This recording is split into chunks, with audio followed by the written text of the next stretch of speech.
It's playoff time in Gatlinburg.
Good evening and welcome to Legion Field and Hammond Stadium for this evening's Class 3A first round game featuring the Unicoi County Blue Devils and your Highlanders of Gatlinburg-Pittman. Ladies and gentlemen, boys and girls, would you please stand, and gentlemen, please remove your hats as we observe a moment of silence for reflection on anything that might be important to you at this time.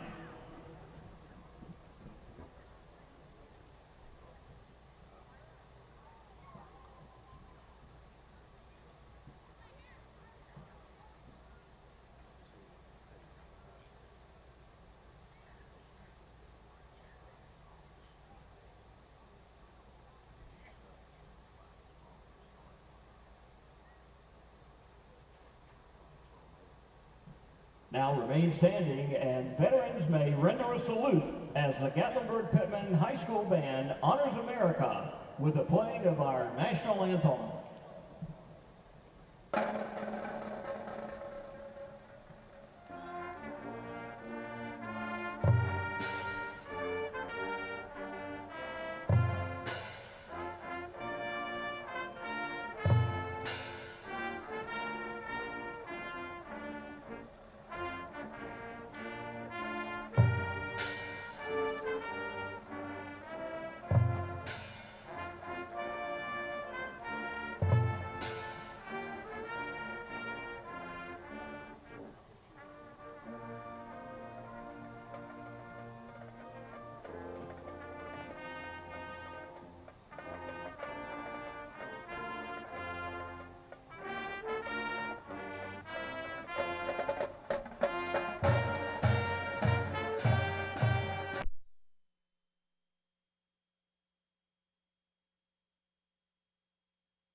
Hello, football fans. Marty Nicely, along with Rob Younger, Kevin Tierney, Tana Trenum, and Randall Bryan, here at Legion Field, Hammond Stadium, in the Mike Helton press box for tonight's first round game between Region 1 3A third place team Unicoi County and Class 3A Region 2 second place team Gatlinburg Pittman High School. Rob, a couple things before we get into talking about the game. We want to say thank you to Volunteer Chevrolet for making this broadcast possible. We've got a commercial that you'll see as we go on tonight, but a big shout out to them. It costs quite a bit of money to get the rights to broadcast these games. Once you get in the tournament, it goes to, or into playoffs, it goes to TSSAA. So big shout out to Volunteer Chevrolet. And Rob, we're getting ready in just a couple minutes to have a special ceremony honoring somebody you're very familiar with. We all are. Marty, there's a lot to be excited about tonight, not just the first round of the TSSAA playoffs, and of course Gatlinburg Pittman being second place in our region, playing the third place team in Region 1. Going to be a great matchup against a foe that we've been playing against a long time, Unicoi County. But it's just a beautiful night. There's going to be a great home crowd. But Marty, it's a special night. We're going to honor Coach Benny Hammonds as the honorary captain tonight, and of course we're going to let the PA talk about him. But yes, I coached under Coach Hammonds for 6 years, and Benny's pretty much raised about 2/3 of the town of Gatlinburg, in one way or another has told us all what to do for most of our lives, and just a special person in the community, and not just a great football coach. And I think, Marty, he will go down as the third winningest coach in the history of high school football in Tennessee. 346 wins, 158 losses, and that's just part of what he's done for this community. And like I said, he's raised just about everybody here that's in this press box. Just a wonderful person, has a great family, and they're all here tonight, and it's just a great ceremony. And looking forward. We got a lot to talk about tonight.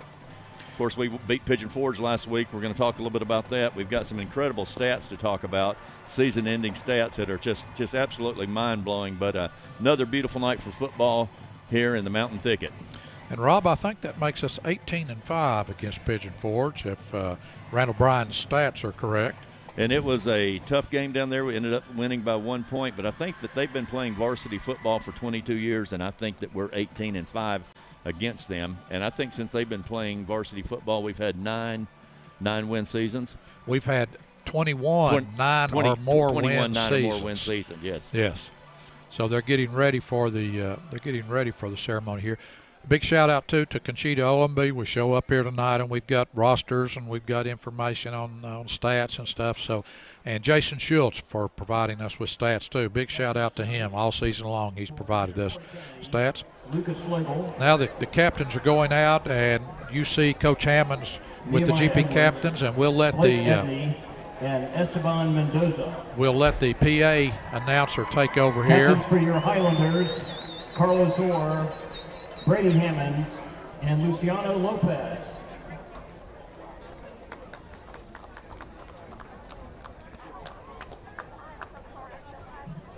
And football fans, tonight we welcome back a legend, serving tonight as the honorary captain.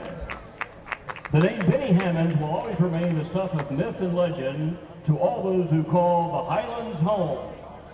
During his time as the head Highlander football coach, Benny Hammonds touched literally thousands of lives, molding young men into leaders within our school and community, and teaching many more by example as he worked in and out of the classrooms, locker rooms, and of course here on Legion Field. Here are just a few statistics from his storied career. Coach Hammonds coached at GP from 1972 to 2016 for 45 years during his 49-year career. He had 346 wins and 158 losses, 32 playoff appearances, 1 semifinal appearance in 1990, 4 quarterfinal appearances in 1988, 2002, 2007, and 2010. He coached a total of 504 games with a nearly 70% one-loss record. He was named 1990 East Tennessee Coach of the Year. He had 5 perfect undefeated seasons in 1982, 85, 86, 87, and 2006. In 2015, he was a Tennessee Football Coaches Hall of Fame inductee. In 2015, the Tennessee Athletic Coaches Association Jim Cartwright Award winner.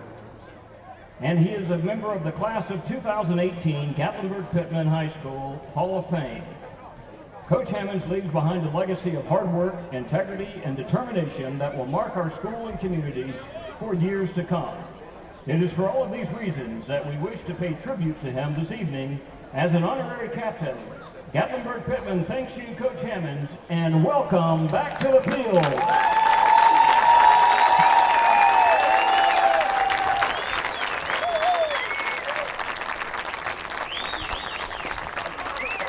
Rob, quite a special tribute for Coach Hammonds. And Marty, another thing that makes it special, he got to be a captain and walk out on the field with his grandson, Brady Hammonds, who's the starting quarterback. You see him shaking hands with Coach Wagner. This was Coach Wagner's idea. Texted him last night, and the assistant coaches are just thrilled to be doing this. What a great move. Good job. Good on Coach Wagner, and he's a legend, not here in Gatlinburg, but all over the state of Tennessee, and one of the greatest guys you'll ever know. Okay, Rob, we'll be talking more about Coach Hammonds during the ball game tonight. Let's get in and talk about tonight's game. Unicoi County finished 8-2, third in their district behind West Green and Chucky Dope. And Chucky Dope. Rob, a statistic that jumps out at you, they've got a running back, Nehemiah Edwards, that had 1,922 yards rushing on the season, which is almost Gatlinburg-Pittman's total as a team rushing. Well, Marty, I talked to some friends of mine from Irwin the last couple of days, and I said, well, they knew the kid was going to be fast if they named him Nehemiah. And, I mean, wasn't he a former Olympic sprinter? Yeah. And but anyway, he's about 6'2", 190-plus pounds, and he can fly. And they said that if he gets on the second level, he is very hard to stop. They said he runs crisp. He's just hits the hole hard, hits his aiming point hard, just a good, strong kid. There's a few other kids to be concerned with. Probably the best athlete on the field is Lucas Slagle, number 1, 6'6", 215 pounds. Watching film, I don't think they use him as much as they should. Number 4, Jay Snyder's another big tight end, 6'4", 230 pounds. But, Marty, they've got a couple of guys on the interior of the line, big kids, defensive tackles that stand their ground and slide to the football real well. And it's going to be a matchup. And I tell you another thing, number 3, Caleb Pelays, we do not want to kick to him. We do not want to punt or kick off to him. We're ready for the kickoff here. Deep for GP, Avera, and Orr. And Rob, the Edwards kid you're talking about has 30 TDs on the year. And one thing, looking at not only his rushing stats, but Marty, their scoring stats are very similar to ours. We've scored 380 points. We've allowed 217 points. Of course, 52 of those were against Alcoa. But they have very similar points scored. I think they've scored 360, and they've only allowed about 180. And this is the 20th meeting between Gatlinburg-Pittman and Unicoi County. GP having won 18 out of the previous 19 games. Unicoi County won the first one in 1985 by a score of 28-21. GP won the last one in 2020 by a score of 41-0. And Marty, the only friend I have in the community of Gatlinburg that's ever lost to Unicoi County is our good friend Roger Sims. I'm sure he'll appreciate you bringing that up, Rob. He's the one that told me. I'd stay away from the Letterman's Lounge at halftime. So we're ready for kickoff. Should be a big night. Gatlinburg-Pittman, like we said, Avera and Orr deep. Kick is away. It's deep. Avera lets it go into the end zone. It will come out to the 20-yard line where Gatlinburg-Pittman will have it 1st and 10. And, Rob, we talked about this before, but talk about the coaches' strive for balance. If you've got the passing and the rushing stats right there, that's sort of amazing after 10 games. Well, Marty, you hear coaches talk about trying to stay balanced, run the ball, throw the ball, try to spread the ball around, get a lot of different kids touches on the football. We've run 507 plays for over 4,000 yards of total offense. 1,957 of those are rushing and 295 are passing. 2,095. I've never heard of a more balanced team than that. First play was a quick throw out to Carlos Orr, was short, We'll bring up 2nd and 10. Well, Marty, this is a play that should have gone. There's no pressure right there. Got plenty of time. Brady had his feet set, his shoulders turned, and he just kind of threw the ball in the dirt. And Deuce probably had a little green after he caught the ball. Very unlike Brady Hammonds, who's had an incredible year. Brady has thrown for over 2,000 yards this year. Same play. Pass back to Orr. If they play off of him and Whitman all night like that, Rob, GP will have a big night. Well, Marty, still hate to, right in this situation right here, we should have been 2nd and 5 instead of 3rd and 5. GP breaks the huddle. They'll have single wide outs. Both sides. Avera in the backfield with Hammonds. Whaley in motion.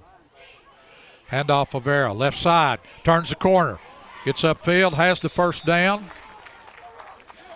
Runs out of bounds at the 33-yard line where GP will have it 1st and 10. Here's a replay. And Marty, that's a great block right there by number 7, Whitman Whaley, at his wingback position to let Avera get on the wing. And Marty, watching film, Unicoi County was very strong in the middle. They've got a very active middle linebacker. But the kid that really impressed me is not in the game right now. I don't know if he's injured or what, but they've still got a pretty active defensive line. Single wide outs, both sides. Avera in the backfield. Hammonds drops back, is going to throw deep. Overthrown. Out of bounds. And Marty, that's about all they could do. That Unicoi County had excellent coverage right there. I think if he would have tried to put it on the spot, that they would have gone up. That would have been a fight for the football. But great pass protection, great job by the offensive line. Brady has plenty of time. He just didn't have an open receiver. You see the other guy on the other side of the field, nobody was open. Rob, if the cornerbacks give them that much cushion, the underneath stuff's what's going to be open. See number Jackson Desir, number 3. Marty, he's kind of come into his own lately. He's been a contributing receiver. I could see Deuce running off and him running underneath. Illegal procedure. I thought that they were just repositioning, but. Well, they need to blow the whistle so he doesn't run an 80-yard sprint for nothing. And Marty, when I was talking to my friends in Unicoi County today, one of them said he wasn't going to come to the game. He expected GP to blow us out. And I said, well, on paper, we're the better team. We're ranked number 2nd behind Alcoa in the state. I said, but one thing that Gatlinburg-Pittman constantly does is we shoot ourselves in the foot with penalties and let people kind of stay in the game with us. And here's a great example. Beautiful run by Avera. Just runs away from everybody in the secondary for Unicoi County. But it's going to come back 5 yards for illegal procedure.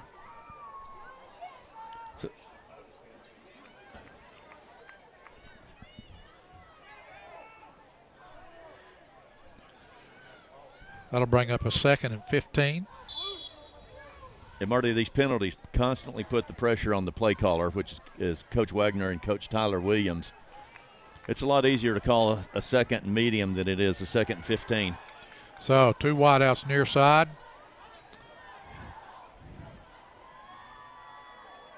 Handoff of Avera, and he's going to be stopped after a short gain of about 1 or 2 yards. We'll bring up 3rd, and we'll say 13. And Marty, I'm not sure why that we did not block the onside linebacker. We had a great push. We had a great double team at the point of attack, but we actually got a tremendous amount of movement by our center and by our entire offensive line, and that onside linebacker just kind of snuck through untouched and made the play. So 3rd and 11. GP, first offensive possession of the night. Had an 80-yard TD run negated by a penalty. 2 wideouts far side. Whaley in motion. Hammonds drops back to pass. And it's going to be hit from behind, fumbles the ball, and it's picked up by Unicoi County into the end zone. Touchdown, Unicoi County. Rob, not what GP wanted to do on their first offensive possession. Marty, it started off with a bad snap right here. You see the ball is low and on the ground. Brady motion to trips to the wide side of the field. We don't have a receiver on this side, so Brady bends over to pick up the football, looking to the trips, but then he kind of turns and looks like he might want to run, but he does not feel that pressure. He did that one time in the game against Pigeon Forge. He did not feel that backside pressure and fumbled, and we were lucky enough last week to recover it. And this week, Unicoi County obviously picked it up, scored a touchdown, and without even an offensive possession, they're going to be up 7-0. Extra point was good, and with 9:31 left to go in the first quarter, Unicoi County jumps out to a 7-0 lead over Gatlinburg-Pittman. And Marty, again, you can look at the penalties. Gatlinburg-Pittman's had 46 penalties on the year for 365 yards, and that's a lot of yards to just give up out of your offense. Yeah, and you can, you know, that fumble right there, you can just kind of bring that back to the penalty instead of, you know, moving the chains and being first down. It's 3rd and 11.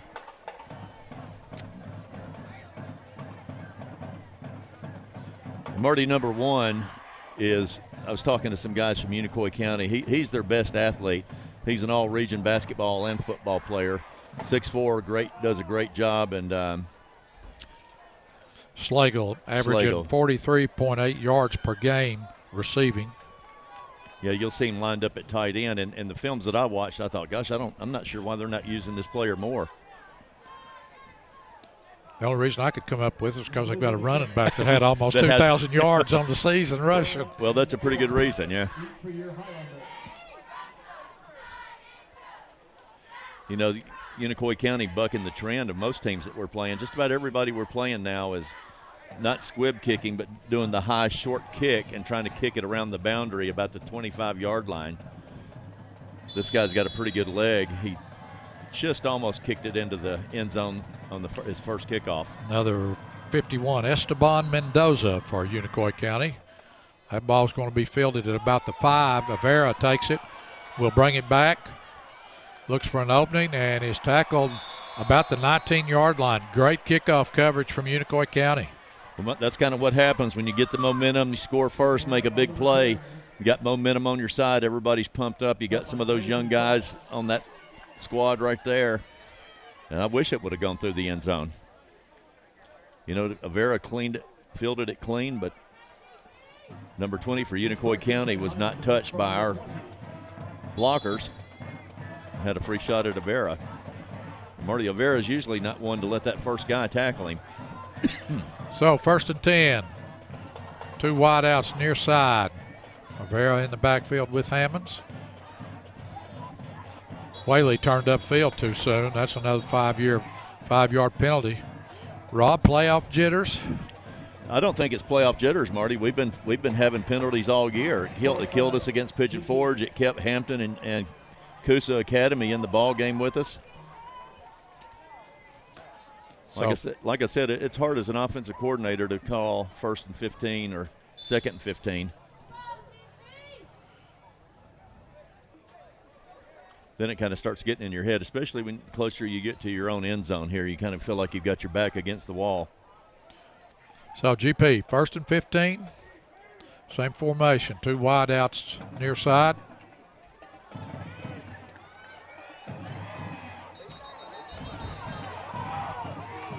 And again, 2 people. You can have 2 people move as long as you get set. If you were repositioning, but I'm not sure what's going on there. And Marty, that was our center. It's Brady Farrow, who's normally very solid with the football, but we had a problem with that, I think, in the Hampton game. Remember, we had like 3 penalties in a row, just like tonight. We've had 2 in a row. But you see him right there. Watch him move the football. So GP calls timeout, and Coach Wagner walks away from the sideline. And usually the further a coach gets away from the sideline when he wants to talk to a team, I think that signifies something, doesn't it, Rob? Well, it signifies what kind of language he's going to use, and he wants to be about as far away from the cheerleaders and the student section as he can be. So Coach Wagner not happy at all with the start here.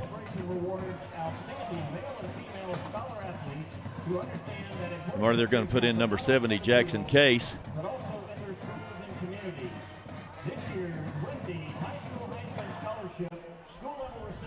Marty, we need a big play to get the momentum back right here. And this is don't need any guys fighting at each other and chewing on each other or blaming each other. Right here, you just need to get back, suck it up, forget about it, and get it done. Basketball, cheerleading, and track and field. And Anthony is a member of your Highlander football team.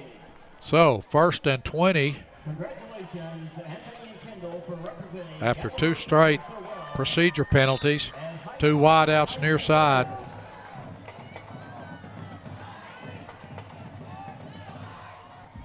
Ware in motion. Handoff of Vera.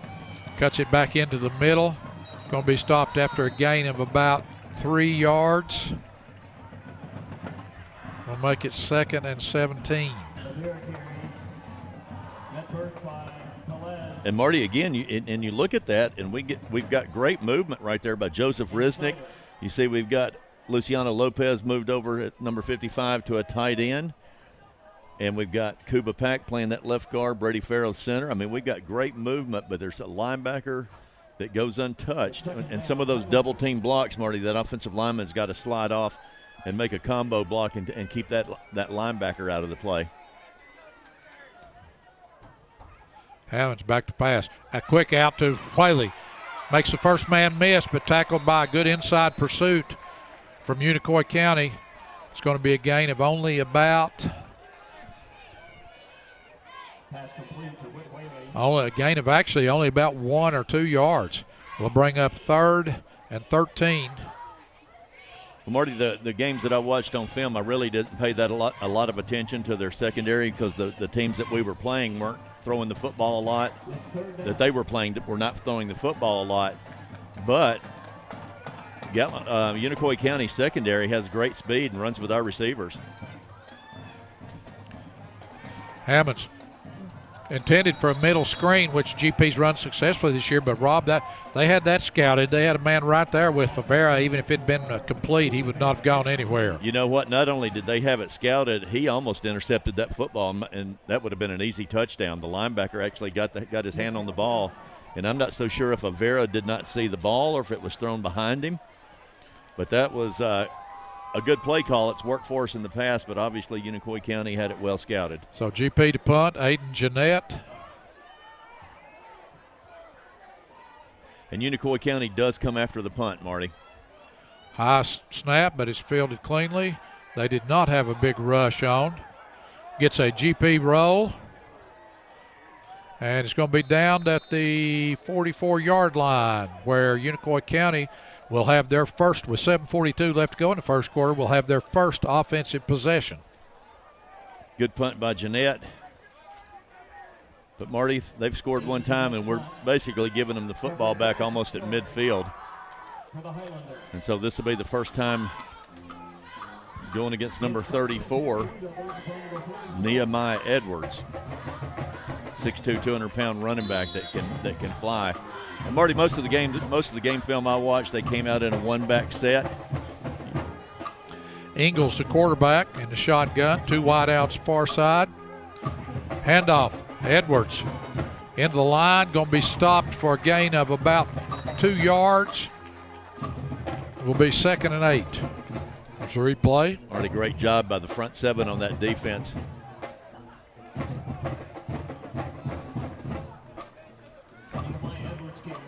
Marty, we've had some kids up there that have had a great regular season. Of course, they're led in tackles by number 52, Luke Burkett. He finished the season with 78 total tackles, a sack, an interception, a fumble recovery, and a broken up pass. Engel drops back to pass, throws out in the flat to number 11, Mason Hensley. Going to be stopped just short of the first down marker. Will bring up a 3rd and 1. Marty, Unicoi County, great pass protection. Quarterback looked really comfortable, very confident in the pocket, and nice throw and catch. I think we know where the ball's coming here. And there's and Marty, I think number 21 took off before the ball was snapped. So Unicoi County will have an illegal procedure call. Push them back 5 yards. Will make it 3rd and 6.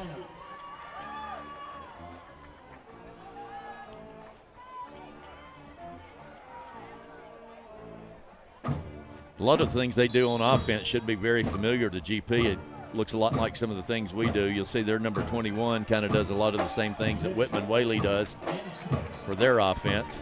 2 wideouts far side. Engel at quarterback. And a ball is stripped. It's on the ground, and I think Unicoi County came back up with it. Play was not going to go for very far anyway. Pretty well defended by GP on the outside. Very well read, and Whitman Whaley may have gotten a little far upfield. The ball was going to cut back inside of him, but he had just a great enough athlete, and he saw what was happening, reached in and got his hand on the football, knocked it loose. But Highlander defense was all over that. So 4th down, Unicoi County to punt. High snap, but GP, nice punt.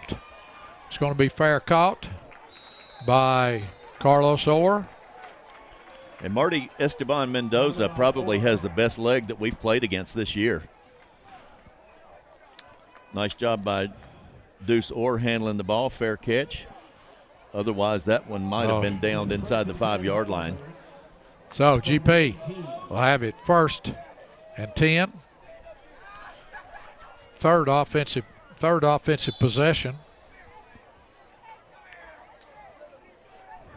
Marty, we've got to move the chains. We've got to get a 1st down right here. 2 wideouts far side. GP repositions. Handoff of Vera, and he's going to be stopped in the backfield. And Marty, we've got 2 great blockers. You saw the shift right there. You see Graydon Ware, number 34, and Whitman Whaley. They're coming over to play outside that tackle right there. But you did see the Unicoi County defensive line shift when we shifted, and the defensive end just took an inside route on Whitman Whaley and just absolutely smothered it up. It's 2nd down. Marty, that was number 4, Jay Snyder, son of Joe Snyder from Irwin. Hammonds throws to Orr. Orr, if he can make one man miss, turns the corner and is forced out of bounds. If they keep playing that cushion not to get beat deep, that play's going to be there, Rob. And Marty, nice job by Deuce Orr, and you see Risnick and you see Burkett and you see these guys doing a great job pass protecting on the offensive line. Gives Brady just a good shot right there. Nice stiff arm by Deuce, and then he turns on the speed. Deuce Orr, Brady Hammonds, and Whitman Whaley, Marty, are taking a recruiting visit to the University of Charlotte this weekend. You could see why he would be a great possession receiver for a lot of different colleges. So Whaley in motion. Hammonds rolls out, throws to Whaley in the flat. Got to make one man miss, makes the man miss, cuts it back middle of the field. It's a foot race to the end zone, and Whaley's going to win that foot race. Touchdown, Gallenberg Pittman. Marty, as big as Whitman Whaley is, he's 6'2", 200-plus pounds. He is an incredible open field runner, and he has just had a lights-out year. That is his 14th receiving touchdown of the season. His 49th reception. Here's the replay. And Marty, just a well-designed football play. You got your 2 wideouts running slants and post, bringing everybody in. You ran Whitman Whaley underneath him, and he made 1, 2, 3 guys miss, and then he outran guys that had angles on him. What an incredible play. Rob, what I noticed, I don't know if it'll hold true for the game, but number 3 on Chucky Doak wanted no part of getting anywhere close to a tackle. I saw that. Unicoi County. Unicoi County. Yeah. I mean, yeah, you'll see number 3 there coming over, and then when Whaley cuts back, he basically just gives up right there. And you know what? He's the fastest player on that team. He really could have made that tackle. But Marty, Whitman Whaley is a beast out there, and I was talking to his dad, Hambone Whaley, in the Letterman's Lounge before the game, and I said, I'm going to, not that it'll probably won't do any good, but I'm going to give his name to ETSU, even though, we tried to give it, Burkett, the older Burkett's name to him, Kevin Burkett. But, man, Whitman Whaley is just a beast. Marty's had 48 receptions. Now he's got about 1,050 yards on the season, but incredible average of 21.2 yards a reception. And out of those 49 receptions, he's only fumbled the ball 1 time. Pretty impressive stats for a junior receiver. So, 4:40 left to go in the first quarter. GP ties it up, 7-7. And Marty, Giesling to kick off. Our great kicker, Carlton Giesling, can certainly put it in the end zone.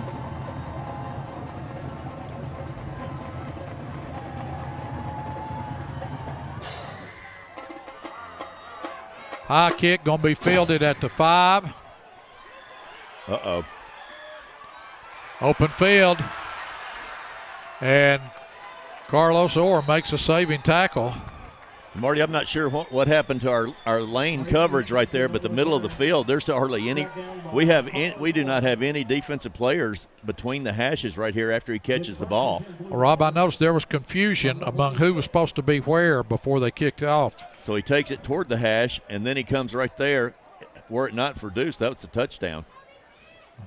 And, of course, the best case scenario, I thought they were going to fumble because number 3 and number 2 were back there together and went for the football. Wide out near side, Engel, quarterback. Edwards in the backfield, gets the ball. He's going to be turned in by Whitman Whaley. Marty, Whitman Whaley's all over the field right now. You see him at the outside linebacker right there around the 50, kind of about 2 yards off, about 2 yards outside the line. Watch him beat that. Did you see him beat that blocker? I mean, that is just man among boys football right there. Then, of course, his good buddy, number 55, Luciano, comes and, that's Kuba Pack, basically headbutts him to the ground. So 2nd and 13. Engel. Handoff, Edwards again.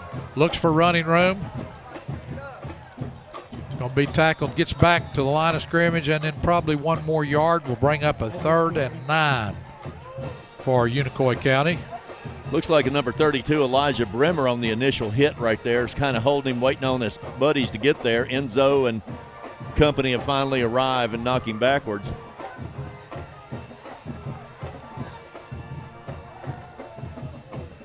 And Marty, you got to guard Lucas Slagle right here. He is a big kid. He's 6'6", 215, but they've got him split out as a wide receiver to the numbers here. But Marty, when I've seen them go 2 backs, that they usually try to run the ball on the edge.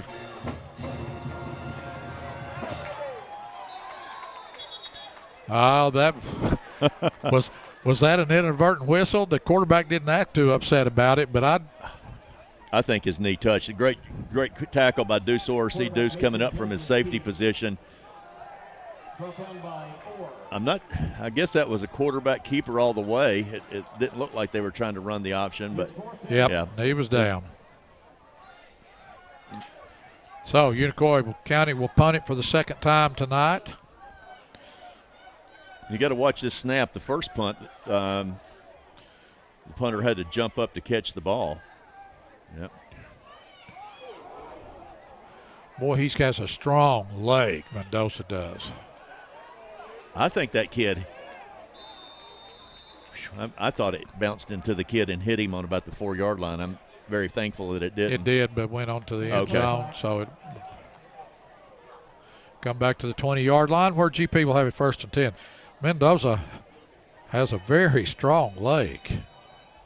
Marty, I love this offensive line. Those guys, Brady Farrow, the center leader right there, Luke Burkett and Kuba Pack at guards, Luciano Lopez, Riznick at tackles.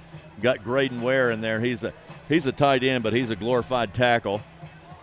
And then they bring Jackson Case in when they go unbalanced, and it's a group that's just really done a great job as the year's gone along. So GP 1st and 10. 2 wideouts near side. Very versatile group. They move them around, play them at different positions. Wide open over here was Whaley briefly. Turns out Hammonds just throws it out of bounds. We'll bring up a 2nd and 10. Briefly, Whaley was open between the safety, got behind the defensive back and inside the safety, but then the safety recovered. I'm impressed with the speed of the defensive backs by Unicoi County, not just in their coverage, but the time that we have thrown the football. Other than the touchdown, just their closing speed on getting there. It's 2nd and 10. 2nd and 10.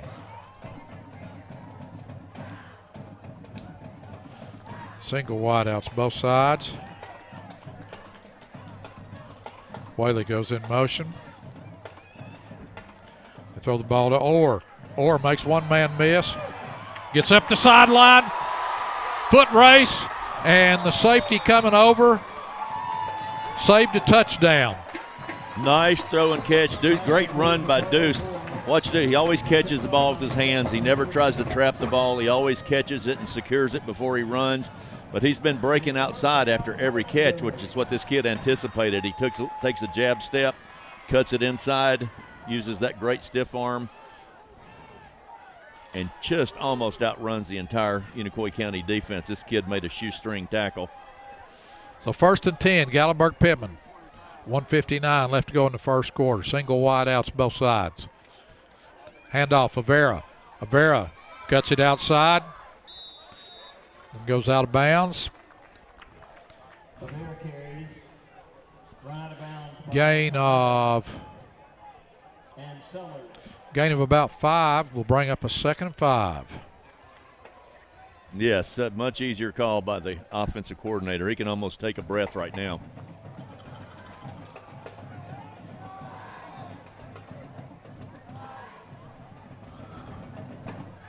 Great job by the GP offensive line and Whitman Whaley making a key block right there on the edge to let Avera get outside. 2 wide outs far side. Whaley goes in motion that way. Out in the flat, same play that was the touchdown. This time the defensive back came up, sure tackle. But that was the same play that they scored the touchdown on. Well, Marty, Unicoi County's defense always shifts to Whitman Whaley wherever he's, well, maybe not necessarily Whitman, but to the strong side. I'm expecting us to try to run the ball off tackle away from formation some here. It's 3rd and 5. You know, one thing that kid was looking for that. He jumped, as soon as he saw Whaley into the flat, he jumped it so quick. Tell you, hold on to the ball, let Whaley cut it upfield. That's a touchdown. Of course, I don't know if we have that route in our playbook. So, GP, 2 wideouts near side. Hammonds rolls to his left, stops, throws back across the middle of the field. Touchdown, Jackson Desir. Wow. And Marty, I mentioned in the pregame when I saw Jackson and the receiver to the short side of the field, how he's really come on as a receiver. That's his 16th reception on the season. And they couldn't have had better coverage right here. Great concentration by Jackson Desir going up and it went right between that kid's hands. Of course, Jackson's one of our better basketball players here at Gatlinburg-Pittman. He's used to going up, getting rebounds and jump balls. But what great concentration by the senior Jackson Desir. Whistle on the extra point. Offsides Unicoi. They'll decline it. Offsides, Unicoi County, penalty declined. Jeanette for the extra point. With 57 seconds left to go here in the first quarter. 2 big plays from GP led to 2 scores tonight. Snap is down, kick is blocked. Well, we'll watch the it right advantage here. of replay. Let's see if it should have been a penalty. I think he jumps. You can't jump over a player like that. I think that's a penalty in high school football. You see the coach right there arguing. You see Coach Wagner arguing about it. There is no doubt about it. He jumped. Well, you see the officials are talking about it right there. You see the white hat on the line of scrimmage talking about it. There is no doubt he jumped over the kid. We've got it on replay, but they don't have the advantage of that on the sideline. In college, you can if you don't put your hand on the lineman and propel yourself up and over it. I don't know what the high school rule is. No, that was number 3, Caleb Pillais.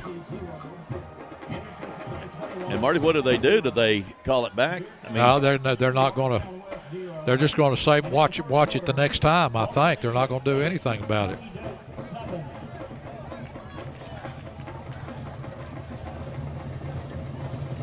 And Marty, there's one thing that you can count on in our high school football games. That's a few bad calls. But that one's a costly. It's one if it costs you a first down, but it takes points off the board. Giesling lines up like he's going to pooch kick it this time. That's going to go out of bounds, straight out of bounds. That'd be 35-yard line where Unicoi County will put it in play.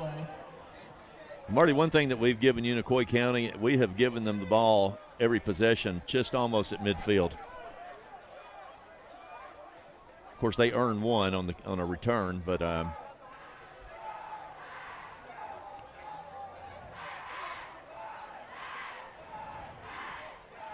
so the 40-yard line, okay.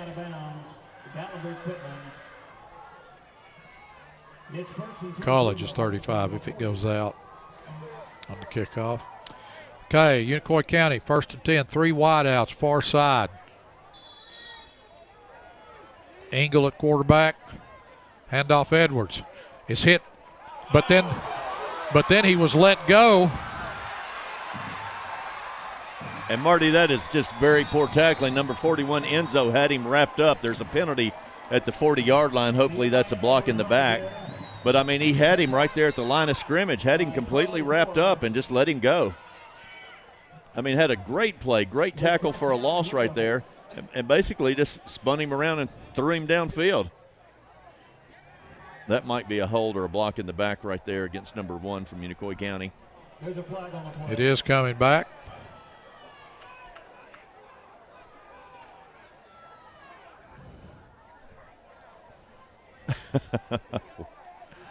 A hold.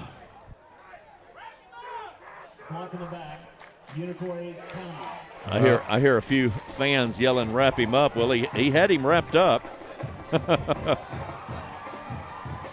Oh. And Whitman Whaley was coming in there to help clean up, and then he kind of spun him away from him. And Marty, that's the first big play we've seen tonight from Nehemiah Edwards. So 1st and 10, handoff to Edwards. Going to be hit this time and tackled after a gain of. They went the wrong way with the. Edwards on the carry. Okay, was not a first down with the penalty, so it was second. Now it is a first down. Be 1st and 10 for Unicoi County. Marty, Coach Jimmy Rowland's going with the 3-man front, giving us that 3-4 look. Enzo Guerra is the nose guard. Luciano Lopez and Kuba Pack tackles. Elijah Brimmer, Whitman Whaley, the outside linebackers, and of course that stud pair of inside linebackers are number 52, Luke Burkett, and 34, Graydon Ware, who have both had outstanding years this year. So that's the end of the first quarter with the score. Gatlinburg-Pittman 13, Unicoi County 7. And we mentioned big thanks go out to Volunteer Chevrolet for making these broadcasts possible with their taking care of the feed at TSSAA. So let's hear a word from Volunteer Chevrolet. At Volunteer Chevrolet, our great selection of new and pre-owned inventory is competitively priced with great offers and incentives. Volunteer Chevrolet is your trusted Chevy dealership in Sevierville and the reason why our local customers keep coming back. From the time you enter our showroom to when you are here for service, you can expect to be treated like family each and every visit. We offer an extensive inventory as well as our competitive lease specials, finance options, and expert auto service. Stop by Volunteer Chevrolet in Sevierville and take a look or visit online. Volunteer Chevrolet is proud to be the sole sponsor of GP basketball playoffs. Go Highlanders! And your Highlanders senior cheerleaders this year, Kendall Reagan and So big shout out to Volunteer Chevrolet for making this broadcast possible. And a personal thanks to Gary Helton. So 1st and 10. Engel back to throw. Looks out into the flat and tackled. That was number 3 on the reception. Run out of bounds by Brimmer. Pelez. And Marty is number 32, Elijah Brimmer, on the tackle. Caleb Pelez for, hope I'm pronouncing his last name correctly. We'll bring up a 2nd and 4. 2 wideouts both sides. Engel back to throw. Throws to the sideline. It's out of bounds over the receiver's head, but Engel has a pretty strong arm. Marty, I'm very impressed with this Unicoi County football team. We haven't played them in several years, but we used to always love to travel up there. But this is a bigger, faster, better version of the Unicoi County teams that we've seen in the past. And they've got a great head coach. He's a kid that played at Unicoi County, and his name is Drew Rice. I think this is his 6th season as the head coach at Unicoi County. 3rd and 4. Handoff Edwards is going to be tackled in the backfield. He loses 2. Will bring up a 4th down. And Marty, that was great defense. You see a lot of penetration right there. I saw number 34, Graydon Ware, get a hat on the football. Not sure who else was in there, but just a good swarming defense. Luciano Lopez is the defensive tackle up at the top end right there. But Whaley's the first one there. Whitman Whaley, initial contact, and then Graydon Ware and the rest of the teammates got there. But a nice defensive stand by the Highlanders. 4th and 5, I'll say 6. 4th and 6. And it looks like Unicoi County is going for it. Well, Marty, we just have to stay on sides right here. Hope they're not just trying to get a penalty count and then go for it. Almost got us to jump. Yep, that's what they're trying to do. So they'll call timeout and put their punt team out there. And we just almost jumped. Okay, they did not use a timeout. They let the clock run down. 5-yard penalty for delay of game. And Marty, this plays into their strong suit. They've got that great punter, number 51, Esteban Mendoza, and really strong leg. We just hope they even kick it into the end zone and they don't down it inside our 10. So Mendoza will drop back to punt. Ball's on the 49-yard line of GP. And Marty, GP doesn't even put anybody back. Yeah. And Mendoza goes off the side of his foot. It's a bad punt. Takes a GP roll backwards. And that's going to end up being a 10-yard punt. And Marty, that certainly worked out for the Highlanders. And you see a well-coached Highlander football team. When they saw the short kick, everybody started yelling, "Get away." He dropped the nose to pooch kick it, didn't hit it well. And we had a little bit of pressure there. But it ends up being a 10-yard punt. GP will put it in play 1st and 10 from their own 39-yard line. Marty, I've got a lifelong friend and high school teammate, Tim Rose, that is watching the game in the Letterman's Lounge tonight. He was our punter. I had one career punt. Guess what my average was? I'm afraid to ask. 11 yards. Nice pass on the run from Brady to Orr. And Marty, great, impressive thing about Brady right there, that was his second receiver. You see him, he was trying to look for Ryan DeSeer underneath. He was covered. Brady has the maturity and the ability to look downfield, find the second receiver. And, of course, the great thing about it, Deuce knew where the first down marker was, got just beyond that for a first down. So 1st and 10, GP.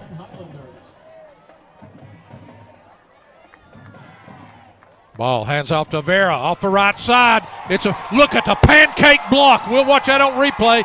Nobody's going to touch him. And you've got to watch this block. You have got to watch number 55, Luciano Lopez, the great senior Highlander. What an incredible pancake block at his right tackle position. Oh, man. Watch here coming off the right side of the line. And Marty, they had a little penetration from the backside, but Avera gets the football. Great kick out block by Whitman Whaley. And watch Luciano Lopez stay with his block and absolutely put this kid on his back. What a and not only that, the safety interfered. It got in the safety's way, so he couldn't catch Avera. Rob, if you were drawing up something to teach somebody, an offensive lineman, how to stay with their block, drive somebody down the field, could it be better? Couldn't be any better, Marty. I've been telling everybody I know this. We have the best offensive line coach in Tennessee, Tyler Williams, and Jason Schultz. Man, those two guys can flat out coach offensive line. So GP was going for 2 and called timeout. Brady didn't like something. They saw. Here's the replay again. But Marty, it all works good. You see Whitman Whaley. He's right there at the H-back. He's going to get a great kick-out block on their best player. And not only look at number 56, look how we just caved that in. And the key block at the point of attack, Luciano just absolutely. Yeah.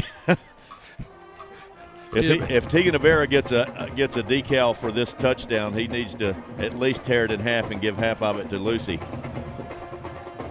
He abused him and made him like it. I don't know if he liked it or not, but I would say he's got, you know, those little black pellets they put inside the turf. Right. I would say that his neck and inside of his shoulder pads are full of those little black pellets. Yeah. So we'll come back out. GP was going for 2. 10:26 left to go, second quarter.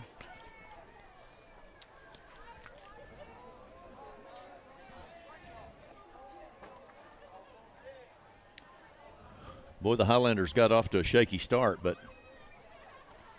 got the momentum back on their side and have been moving the football. So Hammonds, Whaley in motion.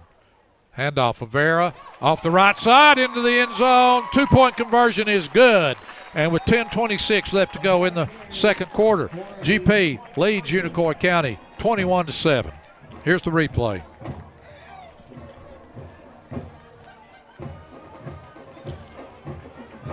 Great job by Brady Tarot. And again, great block by number 7 Whaley, and just all across the offensive line.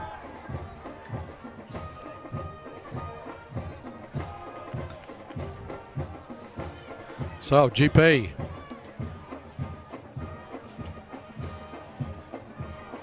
Marty with three big plays for 3 touchdowns tonight. Of course, Tegan Avera came up big in that drive off the great block of Luciano Lopez, but Avera has had an incredible year, Marty. He's a sophomore, and he has had coming into tonight's game, season totals, 189 carries, 1,466 yards, incredible 7.8 yard average, 20 touchdowns, and Marty up over 100. Now he's got up close to 200 carries and only has had 2 fumbles in 11 games. Averaging 10 and a half games. Averaging 146.6 yards per game. Fielded by the up back. Again, finds the middle of the field, is open. Return it back to about the 44, where Unicoi County will have excellent field position as they begin their drive. And Marty, Unicoi County has started out in excellent field position the entire game. Marty, I was getting ready to talk a little bit about Drew Price, their head coach. This is his 6th season, but he went to Unicoi County, grew up in Irwin, and he was an all-region football and basketball player. I think he was a 3-time all-region basketball player, and had a tremendous career there, went to college, and not sure where he played in college, but came back, kind of worked his way up the ranks, and has been a good, solid football coach for the Blue Devils. Engel, handoff, Edwards. Found a small crease in the middle of the line. Gain of about 5 will make it 2nd and 5. Well, one thing about Edwards, he's a big, tall kid, but he does have a good forward lean when he runs the football. Luciano Lopez on the tackle. You don't see it very often when a defensive tackle or a defensive end is their second leading tackler, but Luke Burkett has 78 total tackles. Luciano had 72 on the season. Engel drops back to throw. Passes up. It's going to be caught. Pretty good position, but that was a case of a 6'6" player just going up over our defensive back, Rob. And Marty Speedy had great position on him. He ran with him. He may have seen the ball in the air just a little bit too late, but it was a great throw and a catch. And when you've got a guy that's 6'6", that's what you do. I mean, great position. The ball's up, jump ball, it's going to go to the 6'6" guy. We're just lucky that he stumbled out of bounds after the catch. So 1st and 10 from the 12-yard line. Engel, option, gives it to Edwards, and that had no chance. Great job by Whitman Whaley and Luciano Lopez. Marty, we've been burned by the option a couple times this year. Hampton came back and used it to get back in the game. Pigeon Forge had a big play with it, but we were all over that. Of course, we didn't have a dive back to cover. The linebackers didn't have a dive that they had to suck up on, but great play. Nowhere to go. So, loss of 3, 2nd and 13.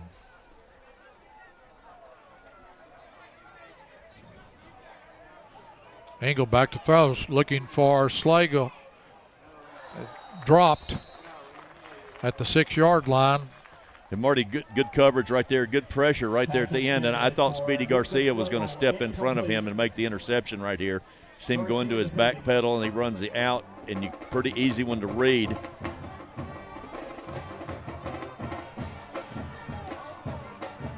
Speedy had a good break on the ball that time. But Marty, you get down here close to the goal line, you know they're going to try to get that matchup again with Garcia and put number 1 just make it a jump ball. Make just it a throw jump it up. ball, yeah. Slagle tops far side, 2 wideouts near side. A handoff to Edwards.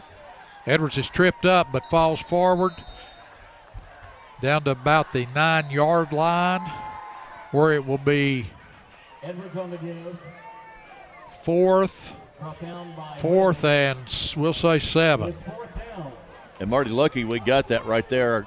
We kind of got stood up right there and pushed back right there on our nose guard position, and somehow Whitman Whaley got in there and got a piece of it. So big 4th play. The Engel waiting on the play call. They may let the play clock's going to run down. They're going to take a timeout, I think, to talk about it. The officials over there in front of the coaches, they'll call timeout right there, right before. So Unicoi County takes a timeout. They'll talk about it with 8:08 left to go in the first half. GP leads 21-7, but Unicoi County will have it 4th and 7 from the 9-yard line. Well, Marty, there's a lot of football left. There's a whole half and 8 minutes left in this one. They've got enough leg. There's no doubt that kid can kick a field goal from here. It's gonna be an interesting call. I don't see them. It doesn't look like they're getting a field goal team ready on the field. I think their coach probably realizes they're not going to be able to stay in the game trying to kick field goals. Well, one thing you think that you're going to have to double team number 1, Lucas Slagle, but then you've got number 3, the fastest player on their team, Caleb Pelez, and of course the running back number 34, and I've also got a good tight end number 4, Jay Snyder. So they've got 3 or 4 guys that they can go to. I'm not so sure that we can double team anybody, but you can certainly put a safety over the top over there. And I think I would put number 2, Carlos Orr, on the same side as Slagle, but you see Carlos, he's going to have to line up on the slot receiver to the wide side of the field. So that's going to leave Speedy Garcia one-on-one. So Unicoi County didn't like something that they saw or changed their mind on their play call. They call a second timeout. You know what worries me is that they saw something that they did like by that formation. I think they probably had a play called, and they lined up and twins left and split right, and saw that they've got Speedy Garcia over there by himself with number 1. And Speedy's a great player. He's one of our best defensive backs. Matter of fact, I was looking at his stats today. He has 3 interceptions and 6 broken up passes and 3 tackles for a loss on the season, plus about 50 overall tackles. So he is a very good football player, but he's not 6'6". And they are vocal. Thank you for your important role all season long, GP student section. So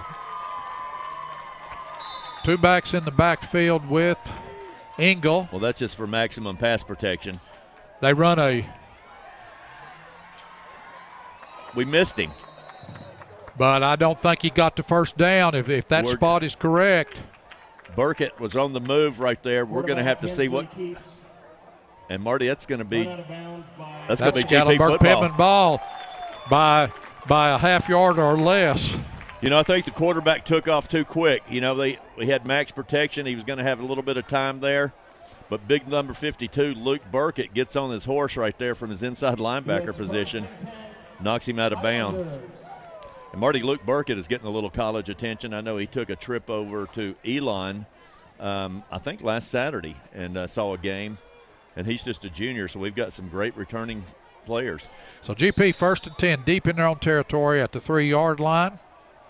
Single wideouts both sides, Avera in the backfield with Hammonds. 2 tight ends. Quick pass to Orr, makes the first man miss, makes the second man miss, cuts it back midfield. He's still on his feet and out to the 26-yard line. And Marty, I don't think, was that Orr or was that Whitman Whaley? Oh, maybe it was Whaley. I thought it was Orr. You're right. I did too at first, but it was Whaley. And he just amazes me. I mean, he's a pretty big kid, Marty, and just his open field running and the moves that he makes, he sees the field real good. And of course, I think it's like our guy that is on the headphones without a mic said that number 3 really didn't want any part of him. So 1st and 10, Hammond's back to throw again. Throws it to Orr behind the defense. And his touchdown saving tackle down at the 20-yard line. And this is a beautiful route and throw, Marty. It's almost a double move. You see Carlos, he made his move. Brady Hammond's pumped with the football, and then Deuce turned it upfield for – watch this play right here. All right, he looked off. You see Deuce make a move. Brady pump faked, and then he didn't wait for Deuce to get open. He threw him open. He wasn't open when he let go of the ball, but he threw it to the spot where Deuce would be open, and he made a great catch and run. And, Rob, those little intricacies with quarterback play, that's good coaching. Great coaching, and, of course, he's a great quarterback. Avera cuts it back against the grain. And,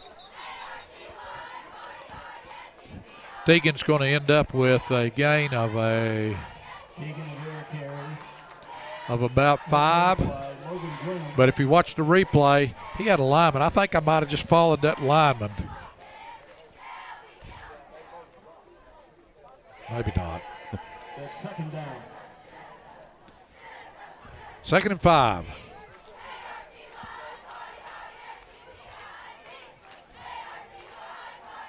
Avera again. Makes one man miss, gets it outside. It's going to be run out of bounds. Marty, special night that Coach Benny Hammonds was able to be our honorary captain, and his grandson Brady Hammonds is playing quarterback and having a great game.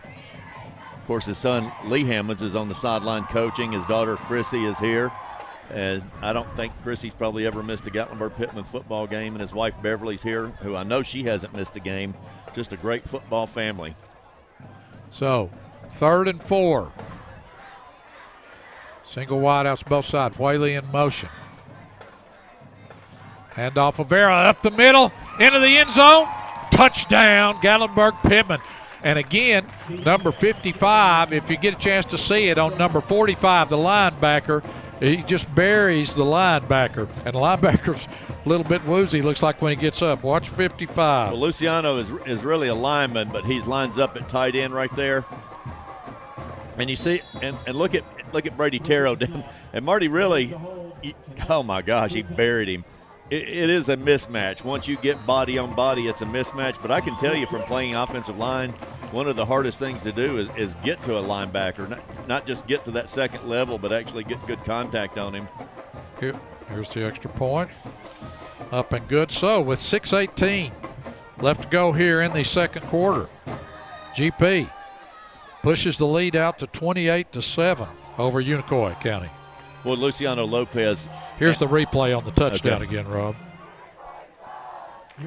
I mean, that's just great blocking all the way around. You see Risnick, number 58. He's a tackle, Marty, and he's down there on the safety. I mean, that's just you just can't do any better than that.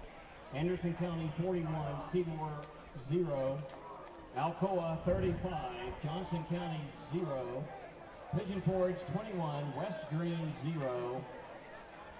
And in the second quarter, Austin East 8, Chucky Duke 7. Marty's hearing some scores. And by the way, Ryan Desir, Marty must be out of town this week, and great job by Mike Warner on the public as a public announcer. He did a great job talking about Coach Hammonds before the game. There's the kick from Jeanette this time. Again, the middle is wide open. And let's just hope Deuce gets up from that. Deuce has a history of shoulder injuries. And Rob, I wonder if Jeanette is, or I'm sorry, Giesling is nursing an injury. Jeanette kicked off that time. I mean, Giesling normally can kick at least 8 out of 10 into the end zone, but we are not doing a great job covering kickoffs tonight. Unicoi County, 1st and 10 at their own 45-yard line. 3 wideouts near side. Ball's fumbled, and Engel gets back on it.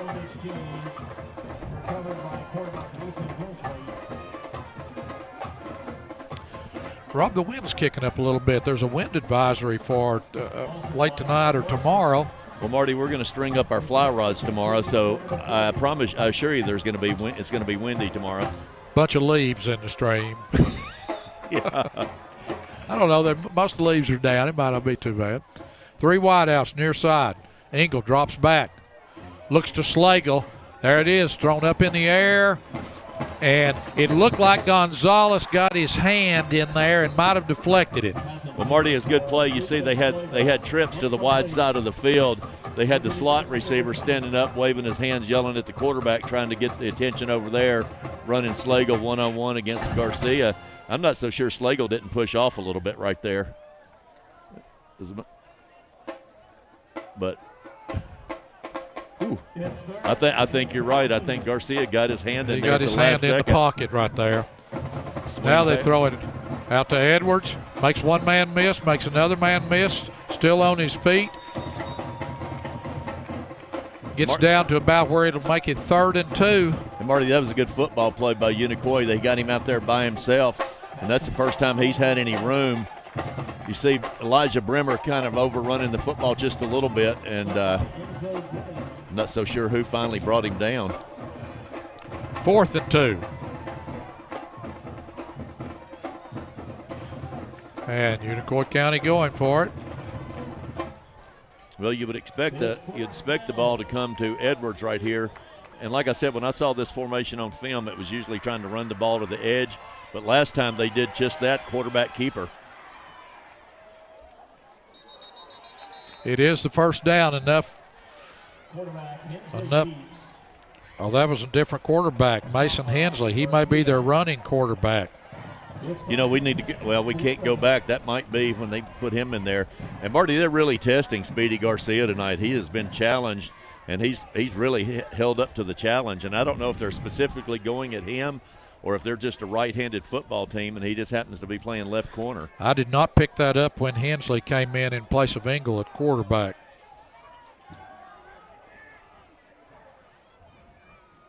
Handoff Edwards off the left side. Gain of about 5 will make it 2nd and 5. Well, the Highlanders certainly don't need to take their foot off the gas right here. Of course, that worked for them. They're going to come back to that formation. Now they're giving the Highlanders 2 different threats to play right there. Number 55, Luciano Lopez, the great senior. That kid, we've got a lot of mileage out of him in his career. He's been a 3-year starter. Very versatile football player. He can play any position. He's played at pretty much every position except center on the offensive line. He's played tight end as a blocking tight end. Slagle comes to the near side this time. Hensley hands off to number 34. Edwards tackled after, and no gain, I don't believe. Maybe a half yard. We'll bring up 3rd and we'll say 3rd and 4. Watch Whitman Whaley. Whitman Whaley defeats 2 blocks right there, keeps his outside arm free, forces the ball just right inside of him, lets the defense lets his pursuit catch up and make the play.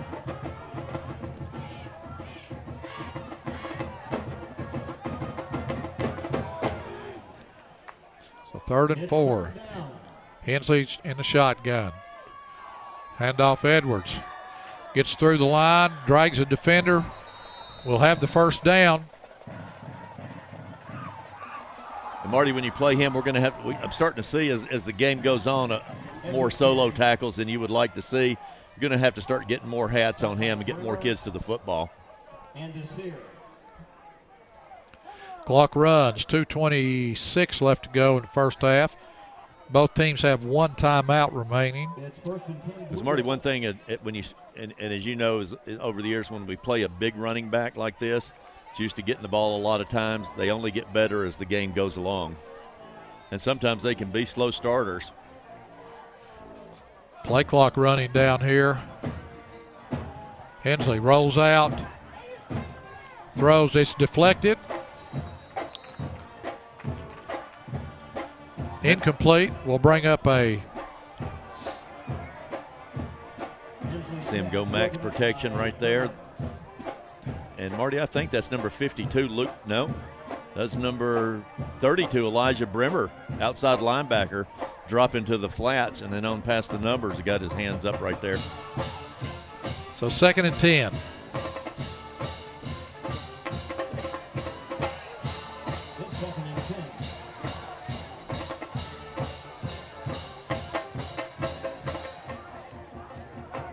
Handoff Edwards, met in the backfield, turned in first maybe by Vera, turned to play in. And Marty, that is our nose guard, Edwards on the pitch. number 41, Enzo Gillian, that comes from his nose guard's position, getting held right there. You see 32 Elijah Brimmer keeping his outside arm free, and that's what you call pursuit. Coach Paige Yates, the defensive line coach, is going to love that.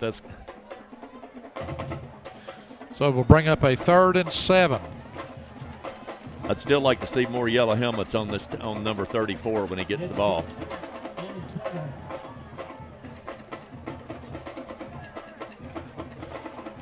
A reverse, but it's well defended. Yeah, tackled for a big loss. And the guy you were just talking about, Rob.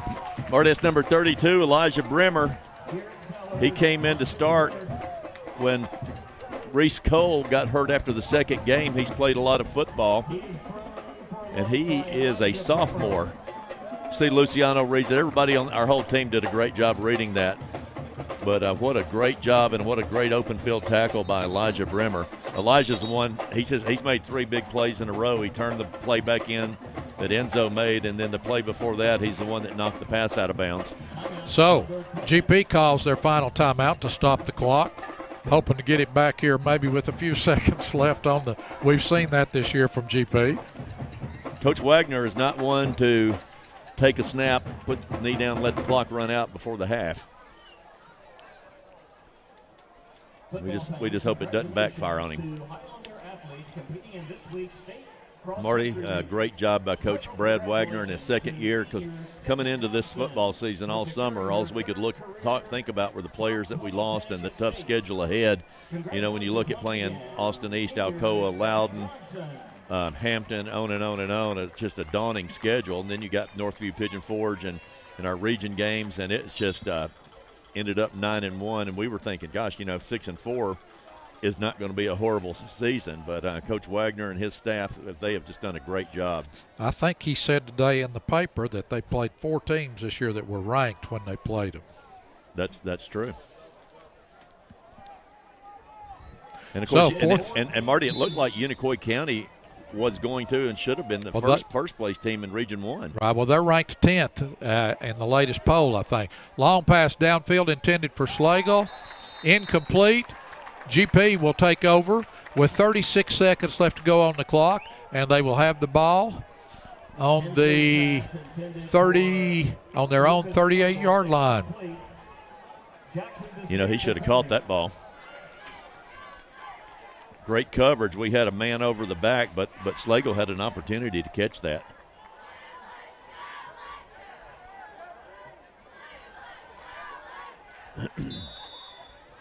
So we'll see what GP does here.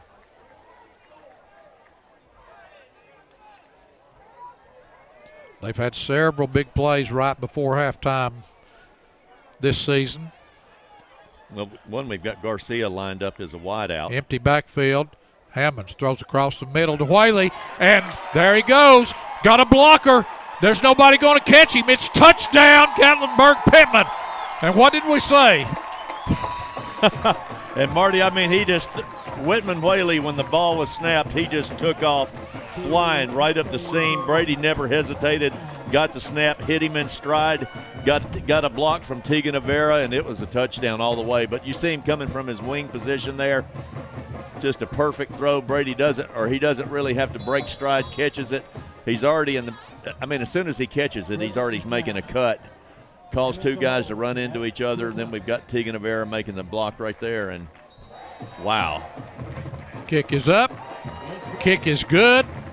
And GP explodes in the second quarter and now leads Unicoi County 35-7. Here it is again. Highlander fans. Great pocket pass protection. Pass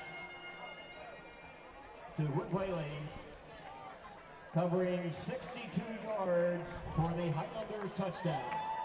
And Marty, that is Whaley's 15th receiving touchdown on the season. Here's a score of interest. And I think that's his 52nd reception. Late in the second quarter.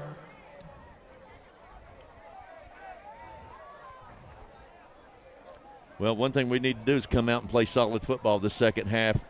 Don't take our foot off the gas. Don't make penalties. Austin East 8. Chucky Doak leading Austin East now 20-8.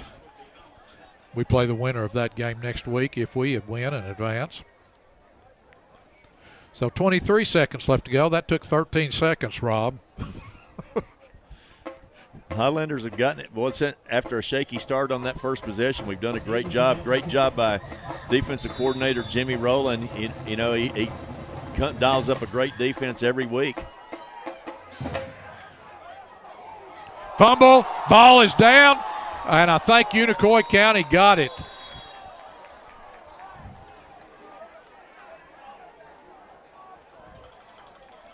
Unicoi County.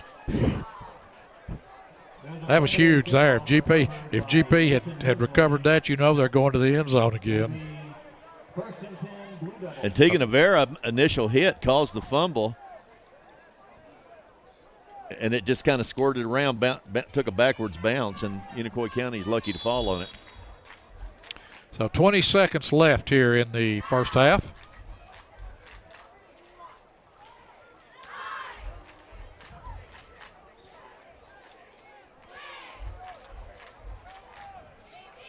Marty, kind of a different formation. They're going trips to Slagle's side.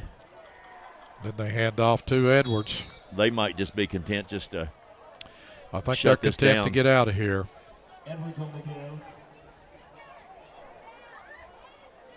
Dragged down by Lucy. That is going to be it. An explosive first half for the Highlanders. After being Volunteer tied, Chevrolet, our great selection of new and pre-owned GP inventory explodes is competitively priced in the with great second offers quarter and and incentives. leads Unicoi County Volunteer Chevrolet is your 35-7. trusted Chevy dealership in Sevierville and the reason why our local customers keep coming back. From the time you enter our showroom to when you are here for service, you can expect to be treated like family each and every visit. We offer an extensive inventory as well as our competitive lease specials, finance options, and expert auto service. Stop by Volunteer Chevrolet in Sevierville and take a look or visit online. Volunteer Chevrolet is proud to be the sole sponsor of GP basketball playoffs. Go Highlanders! Revenue support the GP band program.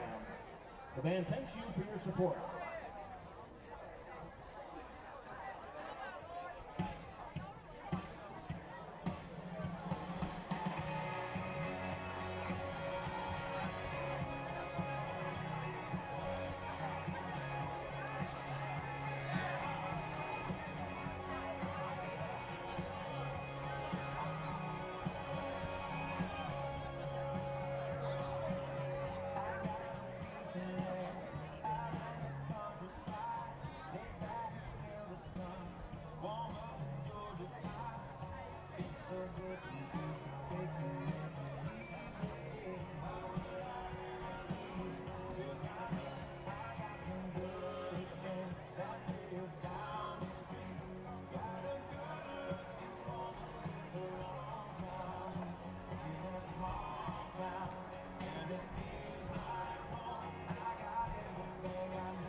Hello, football fans. Marty Nicely, along with Kevin Tierney, Rob Younger, Randall Bryant, Tana Trenum, back here at halftime, Legion Field, Hammond Stadium, where Gatlinburg Pittman explodes in the second quarter and turned a 13-7 ball game into a 35-7 lead.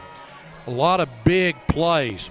Last one coming with 36 seconds left in the first half. GP called a timeout when Unicoi County had the ball and stopped them on fourth down, got the ball back, and one play. Pass over the middle to Whaley, who cut it back, went to the far sideline, picked up a blocker, and took it into the end zone about, I believe it's about 65 yards. But the story of the first half was big plays from Gatlinburg Pittman. Again, a big shout out to Volunteer Chevrolet. Thank them for sponsoring. A couple of other people we want to thank. Want to thank Ripley's. Ripley's provides the food over in the Letterman's Lounge and also provided the band uniforms. So Ripley's always involved in community events and activities, so shout out to them. Then Greenbrier Bee Company, been a sponsor all year long. You see the picture there, local honey. Rob's a partner in that venture. But if you want good honey, most of it probably comes from the Smoky Mountains. Our bees are legal method of take. Legal method of take. So you can contact Rob if you're interested in getting some. And they're sold at certain places, Greenbrier Campground. Greenbrier Grocery. Greenbrier Grocery. Whole Earth Grocery. Split Rail Eats, the great restaurant in the Glades. And the great restaurant, Ogle's Farm Kitchen, across from the Five Oaks Mall. So, thanks to those folks. And again, shout out to Conchita Owenby, Athletic Director, providing us with rosters and stats. And also a big thanks to Parker Prophet, who sent over some a packet on Unicoi County with some of their stats tonight, so we appreciate that. All third quarter scores, Pigeon Forge 35, West Green 0. Pigeon Forge beating West Green 35-0. And Chucky Dokett last time was up at 20-8 on Austin East. Winner of this game here will play the winner of the Chucky Dokett Austin East game. If GP wins, it will be back here next week, so we should be broadcasting again next week if it's at home. But this time of year, you lose, you're through.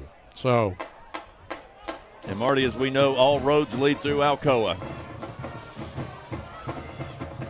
Marty, a great win last week against Pigeon Forge. Pigeon Forge gave us a run for our money. Our offense, they came up with a pretty good defensive plan. Ended up beating them by 1 point, 21-20. A great game. And what was that record? What is our record against Pigeon Forge in the last 22 years? 18-5. 18-5. That includes at least one season with 2 games where we played them in the playoffs also.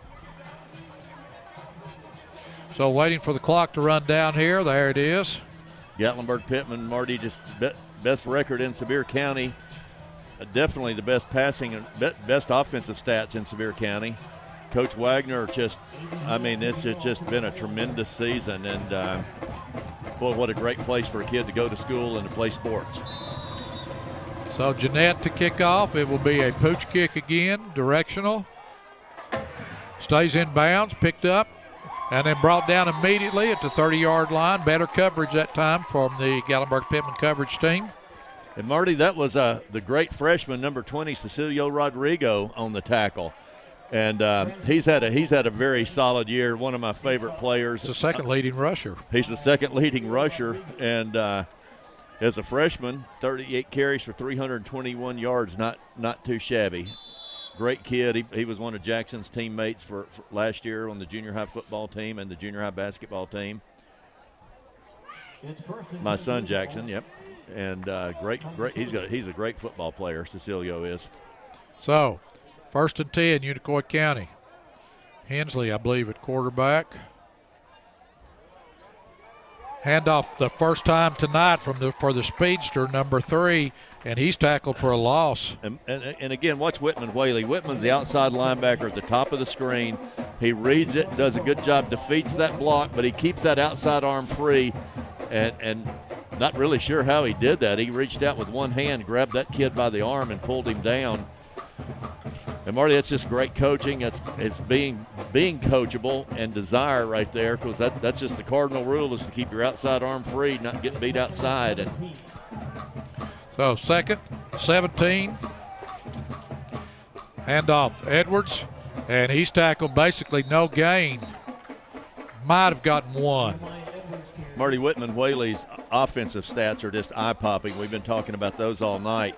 But coming in after the season on defense, he finished with 60 tackles, 6 tackles for a loss, an interception, a fumble recovery, and he has scored the only defensive touchdown of the season. So 3rd and 14. It's 3rd and 14.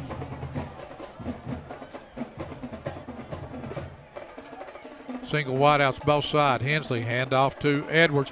Edwards cuts back against the grain. Gets it out. Gain of about 6 or 7 will bring up a 4th down. And Marty, that's both of our inside linebackers, Luke Burkett and Graydon Ware. And you see them, and Marty, watch them doing a great job. You teach linebackers to play the football inside out. They've both got their lanes to cover.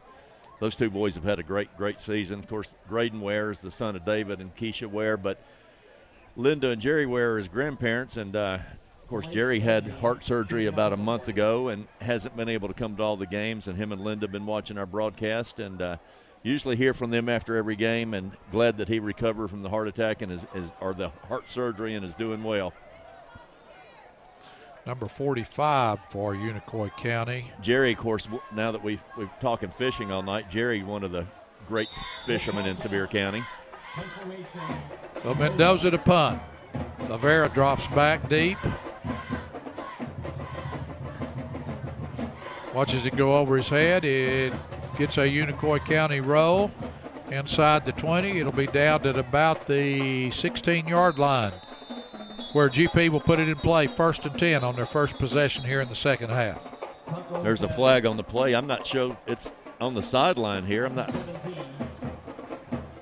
Was not in the vicinity of any ball players. We just hope it doesn't give Unicoi County a 1st down. It may be a post possession or after the kick.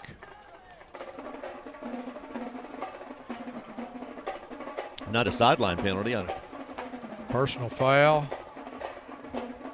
Is that a blindside block? GP maintains possession of the football. It's not going to be. I mean, he threw it 20 after he'd run past it, threw the flag back 15, 20 yards. That guy's made a couple questionable calls. Marty, speaking of Jerry Ware, I was fishing on the Shoshone River in Wyoming with him one time, and I caught a nice fish, and I would help kind of bragging, was holding it up to show it to him. Jerry reached down in the water, and he'd caught about 5 or 6 already and had them put on a stick and raised them up and showed them to me. So we ate those fish that night. It'll be 1st and 10 GP from their own, we'll say 8-yard line, 7-yard line.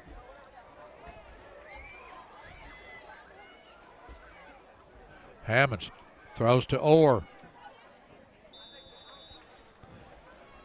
It's been there all night. Of course, they respect Orr and Whaley's speed. Of course, the minute they started cheating up that one time, Orr went deep and caught it over the top. Well, that's just a great job communicating from the press box down to the sideline, and Coach Wagner being prepared for that, thinking about that in advance, thinking that's setting that up. 2nd and 5.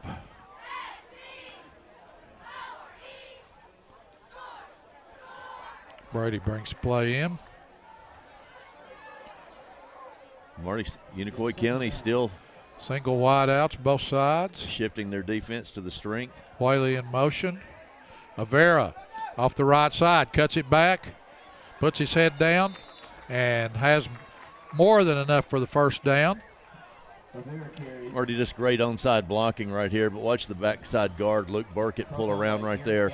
Watch him get his body on that linebacker right there. Get Tegan Avera an extra 5 yards. 1st and 10, Gatlinburg Pittman from their own 24-yard line.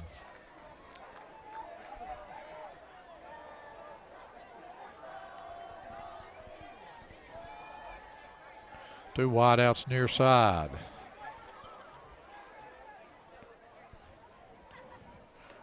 Handoff of Vera. Big hole on the right side. Turns it upfield. Still on his feet. Finally knocked out of bounds.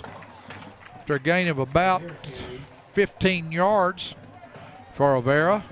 Well, it's been a bread and butter play for us. You see the onside block, and everybody blocks down.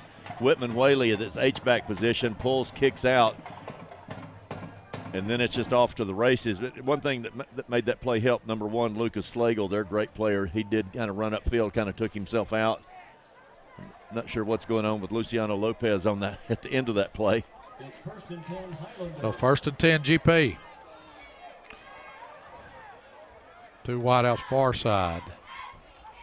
Hammonds throws in the slot to Orr. Was breaking that tackle. Then he had a blocker, Jackson DeSeer, out there in front of him. He would still been running. Marty, watch the route. Watch how precise Orr's routes are. You see him push off. You see why they give him a cushion, but right there, always turns around, catches the ball with his hands, tucks it. He never tries to run before he secures the football. And you're right, had he broken that one tackle, he would have been off to the races. But Marty, Orr has, I think that's about his 45th. He came into tonight with 40 receptions for 663 yards. He's probably close to 50 on the year now. Hammonds finds Avera, but slightly overthrown. Brady pressured in the backfield that time. And Carlos played hurt about 3 games where his production was limited too. He played with the hurt shoulder he hurt it, but he did come out. He didn't immediately come out the game that he hurt it. But he did. He was limited, but still had a great impact. Right. Of course, all of our guys are two-way players. Him and Jackson DeSeer are both receivers and free safeties for the Highlanders. Whaley in motion. Handoff of Vera. Up the middle. Finds the hole. Cuts it outside. Still on his feet. Run out of bounds finally. In Unicoi County territory at the 37-yard line.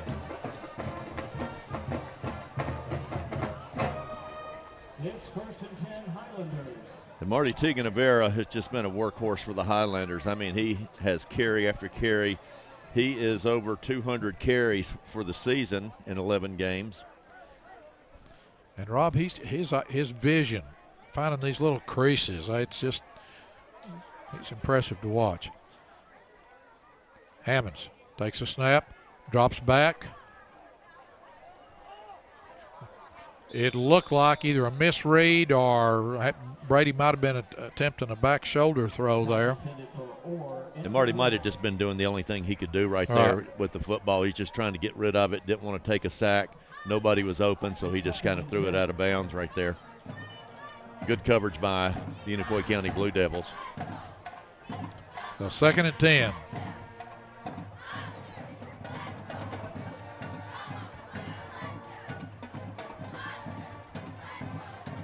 Handoff of Vera makes the first man miss. Now he stayed with him, wrapped him up for a loss.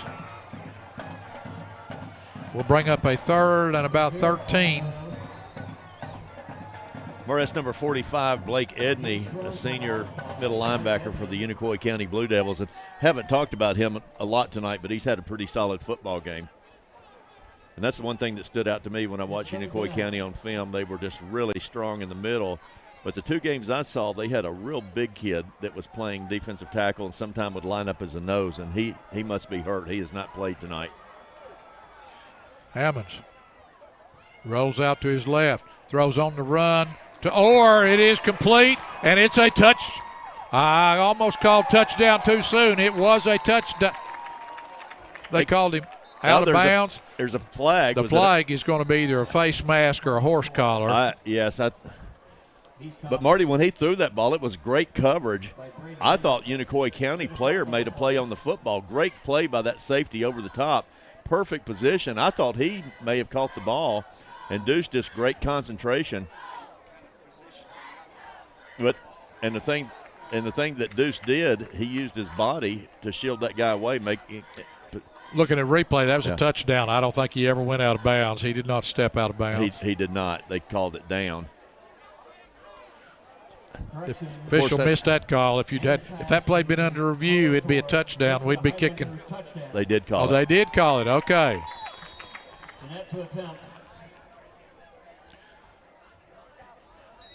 That was my bad. The official came up, dropped his flag, and put his foot down like he was marking him out of bounds. But it clearly was not out of bounds. Touchdown, Gatlinburg Pittman to Carlos. Here's the replay. And now we're going to have a running clock. Great protection up front. Marty, just textbook pass protection. Brady rolled, right-handed quarterback rolled to his left, threw the ball upfield, and you're right, Deuce just got to use his body to shield that defensive back. And one thing that you've seen a lot tonight from him, Desir, and Whitman Whaley, those guys are all basketball players, translating some of those basketball skills to the football field. Jump balls, using their bodies. Deuce has had a well of a night. So 42-7, and as Rob mentioned, Mercy Rule is 30 points in the second half. Lead, the clock will run.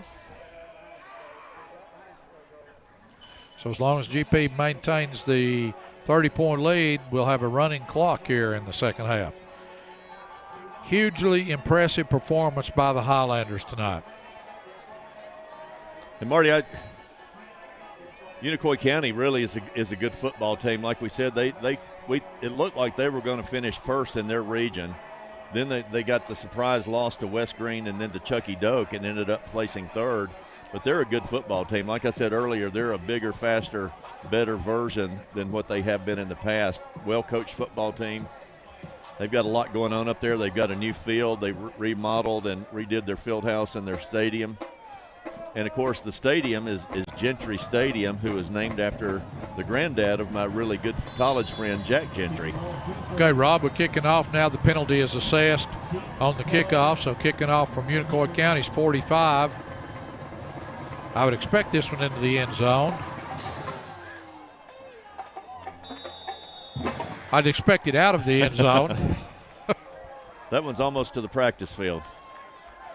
And Marty had number 25, Carlton Giesling, kicked off. And Carlton, like you mentioned, you're kind of wondering if he has a little nagging injury or something, because usually he is capable of booting everyone he kicks into the end zone. I'm really, in hindsight, Rob, I think they made the decision if they were going to pooch kick that Jeanette might have been more accurate, or may have been more in his skill set. But I was looking at the defensive stats. Carlton has his defensive stats for the year: 2 tackles, 1 forced fumble, and 1 fumble recovery. And that was all in the same play. Right. So Hensley hands off Edwards, right side into the secondary. And I don't believe anybody's going to catch him. That's going to be a touchdown. Nehemiah Edwards. First time he's really gotten loose tonight for Unicoi County. Came into tonight's game with 1,922 rushing yards on the season. So you knew that he had the potential, but GP's done a very good job keeping him bottled up all night until then. And Marty, here we go. And we talked about it in the Letterman's Lounge at halftime, how we do not need to take our foot off the gas and let up and let them get back in it. But now we're going to lose our running clock.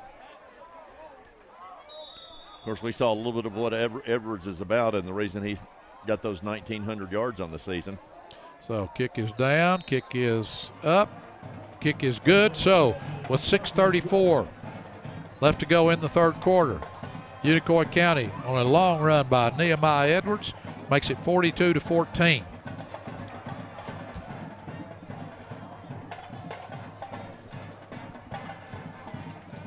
Rob, Unicoi County brought a decent crowd down here on a November evening. They really did. A lot of great support up there.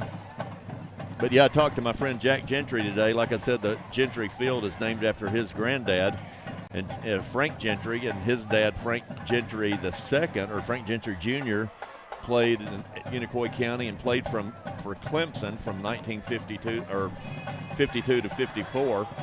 And my friend Jack was a great high school football player, had a car wreck his senior year in high school and was not able to play. But they have a good football tradition there. When back in the 70s, they were in the region with Dommins Bennett, Science Hill, Elizabethton, and they competed against all those guys. It's a program with a lot of history. Now does Unicoi County try an onside? I can't imagine that they're not going to.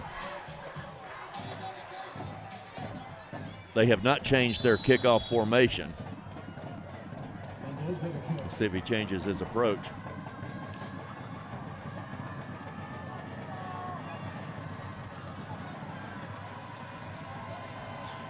Mendoza approaches the ball, kicks it away, and it's going to go out of bounds. GP will put the ball in play, 1st and 10 at their own 40-yard line. There's a flag on the play. Kick goes out of bounds. Marty will thank Mike Warner for taking over for Ryan Desir tonight doing the PA. Of course, you know Mike Warner's grandson, Noah, plays football at Maryville High School. Sign is committed to the University of Virginia. Noah broke his leg 2 weeks ago and will not play the rest of the season. I think he had successful surgery last week, but the University of Virginia is going to uphold their commitment to him.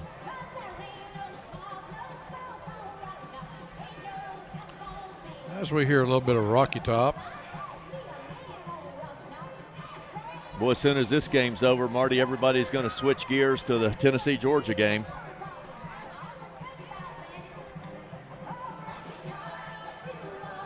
Should be a great game. So,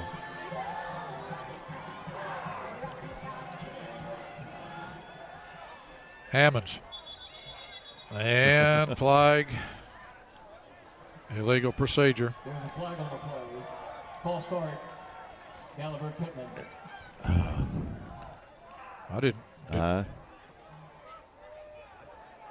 I did. If he moved, it wasn't much.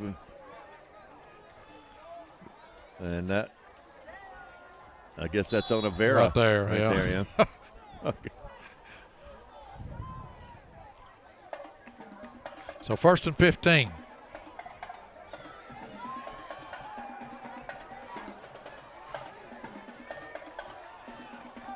Whaley in motion. Hand off Avera. Follows Whaley around the right side into the secondary. Another flag. And Marty, when we don't need to get anybody kicked out of the game. That's Who's that? Burkett was involved. Well, that's Graydon Ware keeping Luke Burkett out of the fight, and it's going to be off camera. There was a flag before the altercation.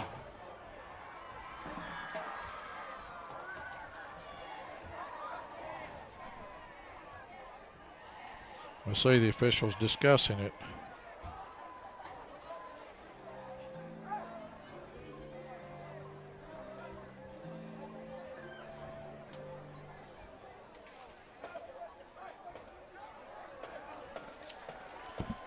Marty, we talked a little bit about Coach Wagner, his coordinators, Tyler Williams and Jimmy Rowland.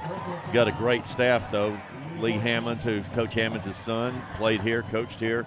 Ty Marshall was a great quarterback for the Highlanders and is a great quarterback coach. He's on a run, Marty. He's developed 3 great quarterbacks here. Don Birchfield had a coaching career in Alabama, moved here a few years ago, coaching the linebackers. Paige Yates has been here. He's probably the most tenured coach on the staff. He coached many years with Coach Benny Hammonds. Rashid Moore, a tenured coach, played football at Maryville College, is also our head basketball coach. Al Shirley, our great kicking coach. Chris Reese, who his first year on the staff, his son Ben Reese, who was injured earlier in the season, is a Highlander. Of course, Chris played for Coach Hammonds. Avera picks his way through the line for the first down. And Rob, on the previous play, there were offsetting penalties. There was a penalty against GP, then there was a dead ball penalty against Unicoi County, and ended up being a first down and 6 yards to go. So GP gets the first down on the Avera run. I'm already rounding out that coaching staff is Jason Schultz, who was also a great offensive defensive lineman for the Highlanders, and who has a son that's going to be a good 8th grader next year. Avera again into the secondary. Right here they go again. And Marty, what you get into here, if you've got a senior that's going to lose a playoff game, their career's over. They're more apt to take a swing at somebody than they have nothing to lose. They can't get kicked out of next week's game as long as they're a senior. Wow. Is that Luciano Lopez, yeah. Another pancake block? 2 wideouts far side. Linemen maintain their composure here because they start to get chippy on Unicoi counties. I've seen them do a little bit extra the last 2 plays. 2nd and 4. Hammonds to Olvera. He's tackled by the backside. Linebacker coming off the backside. Yeah, that was an edge blitz right there. You see him coming all the way. Well, Marty, there's a couple of guys. Well, there's 5 guys on that offensive line that the Unicoi County Blue Devils do not want to get chippy with. And I can tell you they don't want to get chippy with number 50, Kuba Pack. But you know what happens? You're usually one that retaliates and ends up getting tossed.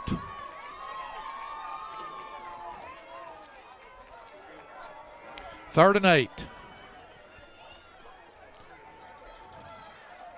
Hammonds rolls out, and he's blitzed and tackled for a loss. And Marty, that's number 42 stepping up from his safety position, and that's a blitz all the way. This will bring up a punt for GP. Is this their 2nd punt on the night? It is. We punted one from our own got a good 2-yard roll. line. Yeah. Got a good roll on it. So Jeanette back to punt. Marty, we don't have any punting statistics because we really haven't punted that much this year. But Jeanette's been a good kicker for us. He's 18 of 19 on his PAT attempts.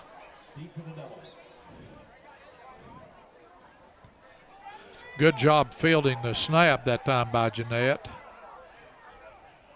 And Marty, that was a great job. That ball was not only high, it was kind of sailing a little to his right. And one thing you always tell those punters to do, it's just kind of like a baseball player. You don't want to reach for it. You want to get your body in front of the football. And watch him step over and does a great job catching that ball as it's sailing. And he, kicked it right in front of the rush. So Unicoi County puts it in play at their own 24-yard line. Scored on a big run by Edwards their last possession. I would look for him to get the ball again. Hensley drops back to throw. Pulls it down, takes off. And knocked out of bounds at around the 1st down marker. We'll see where they spot it. Marty, Highlanders are rushing 3. They've got a guy up the middle on the nose, got 2 tackles, and you see Kuba Pack he's the left defensive tackle. One thing you don't want to do, you don't want to rush past the quarterback right there. Right there, you put a spin move on right there instead of keep going by him. Let him out of the pocket a little bit, and Elijah Bremer ran him down, knocked him out of bounds. And Rob, they wanted to go to Slagle deep, but Gonzalez had good coverage. 2nd and a half a yard. Handoff Edwards through the line. 1st down and more. You know, Edwards, he is a great running back, and you know, I don't care who you're playing. If you get 1,900 yards in a season in 10 games, you're a great player. But he has not hit the line of scrimmage in tonight's game like I saw him hit the line of scrimmage in the film that I watched. So 1st and 10. I've seen him tiptoe a little bit tonight. Of course, our defense has a lot to do with that. Great coverage by Gonzalez. Again, that play was intended to go to Slagle on an out pattern on the far side, and it wasn't there. So Hensley takes the ball and turns upfield. And Marty, right here, you see these 3 rushers right there. They kind of keep him in the pocket, and then when he does turn it up, they're there to make the tackle. And one number that I call constantly during our football games is number 50, Kuba Pack. And when you watch this film, you're not wearing 50 tonight. You're wearing 56. And yeah, he's wearing jersey.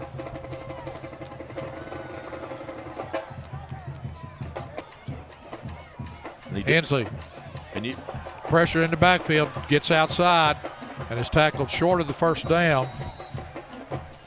Quarterback Hensley Keats. Brought down by Garcia. That's Cooper Pack.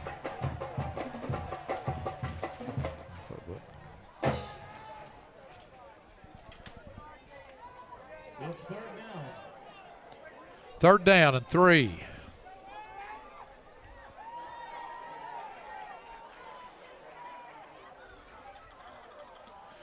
Handoff Edwards. Slung down, but he gets the first down. Gets the first down, solo tackle by 52, Luke Burkett. And Marty, it's like I said, boy, with this kid right here, you'd like to see a lot of jerseys on him. He's hard to bring down by yourself. Clock running. Minute and 4 seconds left to go in the third quarter.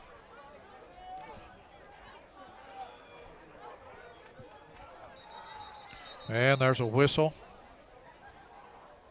There's a flag on the play. We did not go to the Union County game. And what other away game did we not make it to? The Alcoa game. But we have not seen a team quit this year. Every team that we've played has played down to the final second. And looks like Unicoi County is not going to be any different. Alcoa was here. Who did on this roster is Andrew Bowling. Andrew Bowling is a freshman, son of one of the best first grade teachers in Sevier County, Miss Rebecca Bowling. But that's not Andrew. That's Cuba Pack.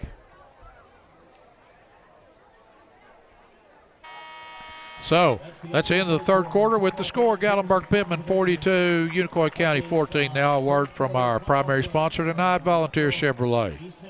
At Volunteer Chevrolet, our great selection of new and pre-owned inventory is competitively priced with great offers and incentives. Volunteer Chevrolet is your trusted Chevy dealership in Sevierville and the reason why our local customers keep coming back. From the time you enter our showroom to when you are here for service, you can expect to be treated like family each and every visit. We offer an extensive inventory as well as our competitive lease specials, finance options, and expert auto service. Stop by Volunteer Chevrolet in Sevierville and take a look or visit online. Volunteer Chevrolet is proud to be the sole sponsor of GP basketball playoffs. Go Highlanders! Chucky Doak 40-8 over Austin East. Did we hear a Pigeon Forge score in that? Yes, Pigeon Forge was up 28-0, I believe. How would you like to be on that Johnson County team that traveled from Mountain City all the way down to Alcoa to get thumped? That'd be a tough one. So, fourth quarter, GP leads 42-14. Unicoi County with the ball, third down and 16. Hensley at quarterback. Looks out to the left flat. Intercepted. And Marty, what else can Luciano Lopez do? Now that's going to add to an incredible stat sheet of his already. So now Luciano has probably about 80 total tackles, 3 sacks, now an interception. Only thing he could have done different was to run. It looked like he was surprised. And well, yeah. You know what? He's a mature senior, and he knew what to do with the football. That's right. And, of course, one thing about Luciano, we were just talking about what a great career he's had here for the Highlanders. Probably one of the most versatile linemen that's played here in a long time. So Hammonds at quarterback, drops back, throws it to Evera out of the backfield. Nice little block, makes a nice move, and picks up right at 13 yards where it'll be first down, Gatlinburg-Pittman. Fourth quarter just underway. Luciano, Marty, like I said, I mentioned earlier, he has played every position on the offensive line except center. They'll line him up at a tight end and not just an unbalanced look, just line him up at tight end. He can play guard, tackle. Same formation. Hammond's in the backfield. Drops back. Throws. Could not find an open receiver. Threw it over Avera's head. Out of bounds. Will bring up a 2nd and 10. that's another thing, a difference in Brady Hammonds and of course, Brady's not a young quarterback. He's a junior with 2 years of experience. But a lot of guys will try to force the football. When they feel pressure, they're going to try to look downfield, find somebody open, or just force it to their primary receiver. You saw Brady look to his primary receiver, secondary receiver, then looked for the back out of the backfield. Nobody was there, and he just slung it out of bounds. 2nd and 10. Handoff of Vera. And back and pursuit from number 45, Unicoi County. Brings Vera down after a gain of, we'll say 4. Will bring up a 3rd and 6. That's a lot for a quarterback. It's amazing how much they can process in that 2 seconds from the time the snap gets to them to the time they release the football.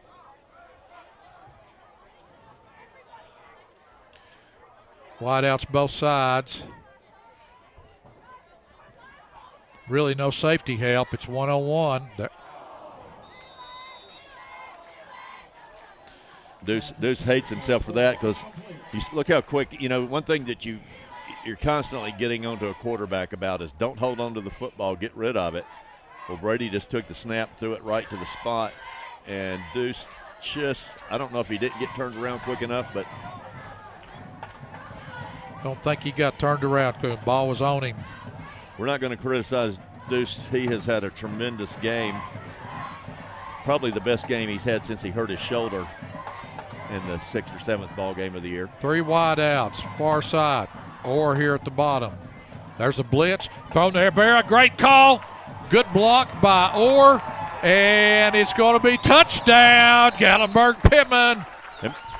What a great play call by Coach Wagner, Coach Williams. Marty, you saw him coming off the edge right there. They had 3 edge rushers. They did it the play before, so what do? You just toss a screen right over the top of their head. But it was also great execution by the offensive line, quarterback, and Tegan Avera. And I think it might have been Deuce Orr right there doing the smart. Watch Deuce right there. Didn't block in the back, just did the smart thing, didn't get the penalty. And Tegan Avera can turn it on. Kick is up is good. Avera is sneaky fast is what I would call. He may not look like he's covering a lot of ground sometimes, but he is sneaky fast. Here's a replay again of the touchdown. Well, Marty, he's just the entire package. He has it all. But when you talk about 200-plus touches and only fumbling the ball twice,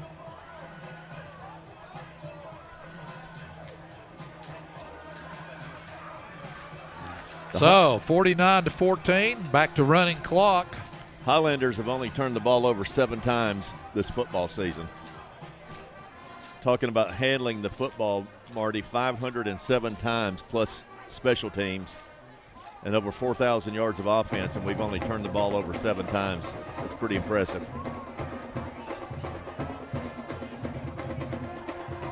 Well, it's been a great night, beautiful night for football. One thing I'm pretty excited about, I've got one of my old high school teammates here in the booth with me. None other than Tim Rose, who I've known since 1st grade. Played high school football together. He was a quarterback my senior year and kicker, defensive player.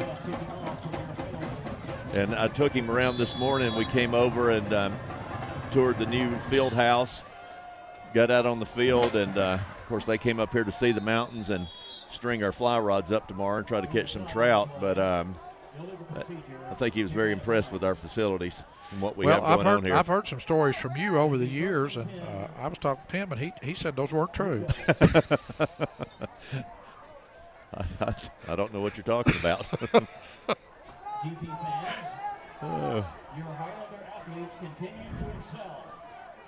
We were both lucky enough to go to Dyer County High School and play for the Choctaws. Great high school football town and program. We both played in a state championship game, lost in double overtime to Rockwood back in the 70s, just after the invention of face mask.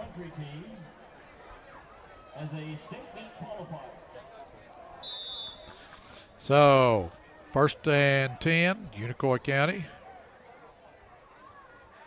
Pitches to Edwards.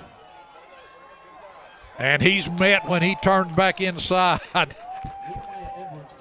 Watch our linebackers right here. Watch number 52 and 34. Luke Burkett's the onside linebacker. Watch him gets a great read, perfect scrape. As soon as the ball snapped, he just takes a perfect scrape.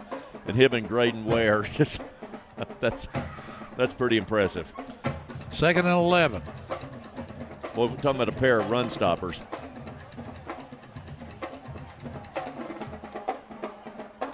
Hensley back to drop, or drops back to pass, looking deep. And they're going to call in. That's a bad call. I mean, the ball was in the air. They went to that's a bad call. We'll watch a replay. He's entitled to go after. He's entitled to the ball just like the receiver is.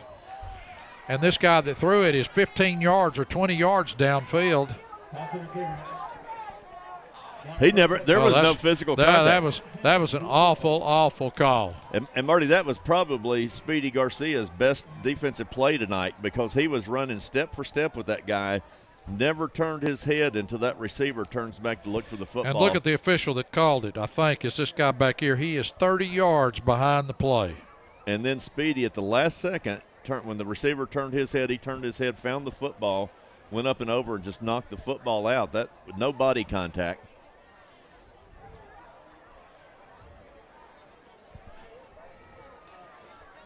You know, if you're going to make that call, you need to be right there where you can call it. You need to be right there on the edge. You don't need to be 30 yards behind the play.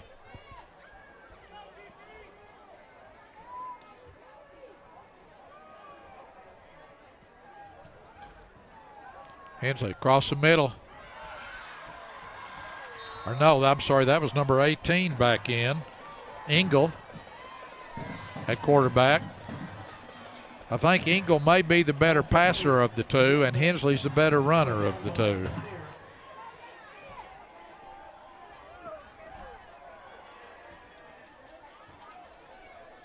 And Marty, the Highlanders have just been so prolific. We've scored 380 points, plus this 50 tonight, whatever 380 plus 49 is.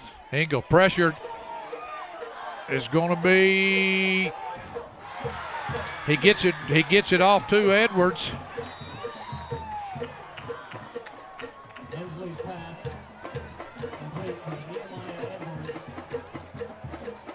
Of course, Tiganaberra with 1,466 yards coming into tonight's game.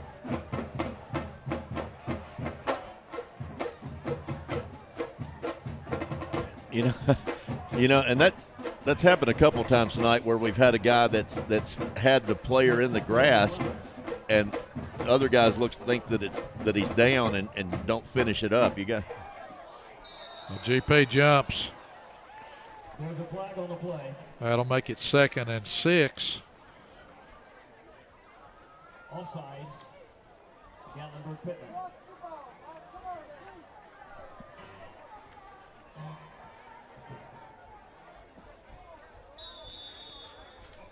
So Engel at quarterback. Edwards in motion. They set it up nice. But it's short of the first down. Will bring up a 3rd and 2 maybe. Boy, the Blue Devils set that screen up nice, Marty. And this is one of those times where you got about 7 or 8 guys hustling to the football. When they run a screen to the far hash and your nose guard gets in on the tackle, your defensive coordinator, Jimmy Rowland, and your defensive line coach, Paige Yates, have to be pretty happy with that. So 3rd and, the board says 4. It's actually about 3rd and 1.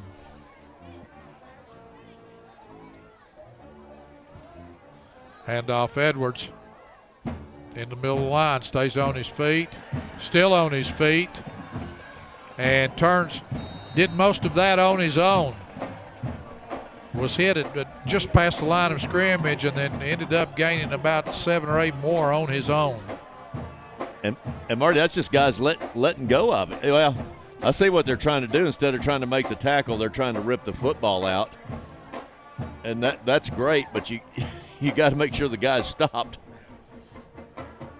So 1st and 10, Unicoi County.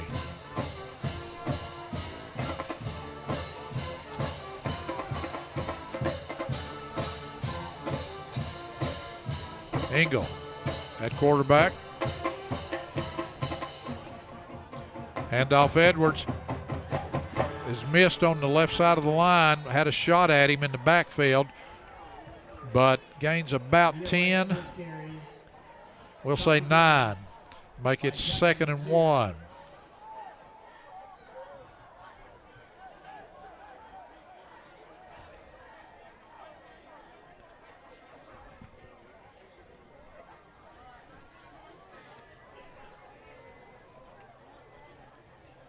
And Marty, give it to Edwards, not giving up, still playing as hard as he can down the stretch in the fourth quarter, even though they're behind 49-14.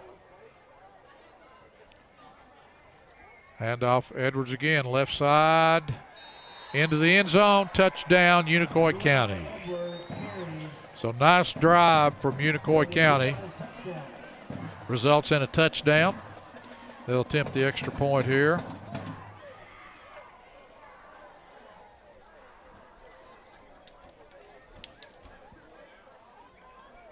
So the clock is back stopped now. Marty, of course, you know I get all these text messages from a text thread I have called Rob's Game Time Distraction. Let's see, somebody said Luciano was playing the role as the Undertaker. I'm guessing that's a wrestler mention. Kick is up, kick is good. So with 3:44 left to go in the ball game, Gatlinburg-Pittman leads 49-21.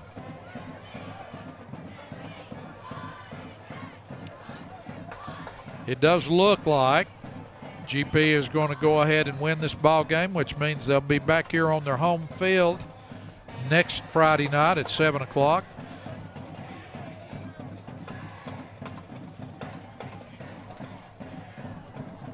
Oh. Also, it was. Girls soccer players garnered individual awards at the conclusion of their season. Congratulations to District Defensive Player of the Year, Cindy Moore, District Defensive Rookie of the Year, Sabrina Duarte, all district performers. Well, we may not be back here next week. Chucky Doak is beating Austin East soundly. And all region players. We're going to check on that. It used to, for a couple of years, they just rotated which team had the home field advantage from district to district. But Chucky Doak would be, they're the number 1 seed in the other district. We're the number 2 seed here, so we may be traveling. But I thought I had read that our first two playoff games would be at home. We'll see here. Randall's gone to check with some coaches. Of course, we know that Pigeon Forge will be traveling to Alcoa next week.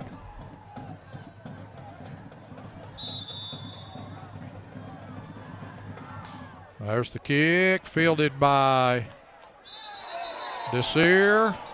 Actually, great job by Ryan. That was a good kick. That was a really good onside kick. Great job by, not Ryan Desir, Jackson Desir. Desir. We do that to him all the time. I'm sure Suzanne loves it when we do that. But great job by Jackson Desir. Marty, the fans wanted a flag on that. That was not a flagrant hit. Jackson's had a great football season. He started 2 ways for us at safety, wide receiver. Of course, he'll be as soon as this is over, he'll be ready for round ball. He's one of our better basketball players. Him and Deuce Orr both, and Whitman Whaley. Handoff of Vera, cuts it back against the grain into the secondary. And Marty, I know Coach Wagner is wanting to secure this game. I'd like to see some of these younger guys get in there. I'd like to see Cecilio Rodriguez get a few carries at the end of the game.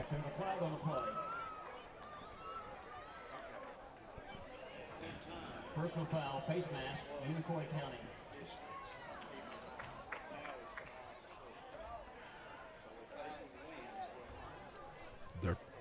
They were getting beat like 30 points. So I was mistaken. It used to be that they would change districts for the first 2 rounds, but I believe, but we're going on. If Chucky Doak wins, and they were leading Austin East by a wide margin the last score update that I saw, then GP will be on the road next week to Chucky Doak.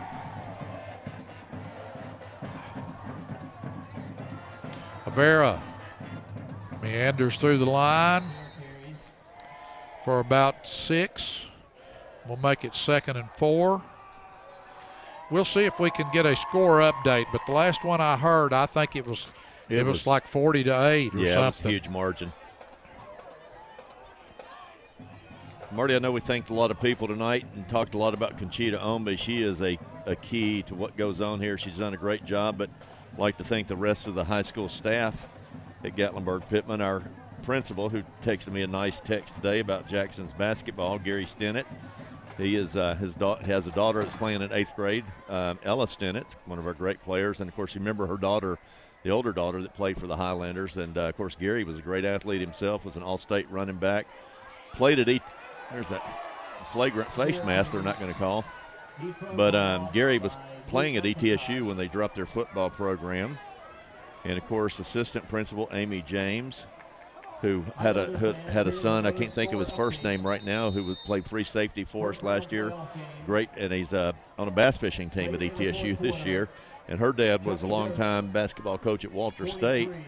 Brian Jesse, who has been a career basketball coach, high school coach. He's now coaching Jackson's junior high team. And, of course, the AD, Conchita Ombe. Also like to thank Stephanie Husky, Mike Oakley, our school board member. And always a great thanks to Jack Parton for all the things he did in his tenure as superintendent and director of schools, mainly just all of the great athletic facilities that he initiating the build of around Sevier County, including this new field house. And of course, one thing that I don't know if you know this, Jack, was the longest serving superintendent of schools in the state of Tennessee. And one thing I have not mentioned, you can watch rebroadcasts of these games on channel 193, Charter Cable, or GATTV, GATTV.com on your computer or YouTube. Are we YouTubers? I guess. I hear that YouTube money's big. Well, will you run it down for us then? Avera in motion. Hammonds throws over the middle to Whaley. Makes one man miss. Runs through 3 or 4 others into the end zone for a touchdown. Marty, that's man among boys football right there. What an incredible play. Is that his 3rd receiving touchdown tonight? Yes, at least. And that is his at least 16th or maybe 17th on the season.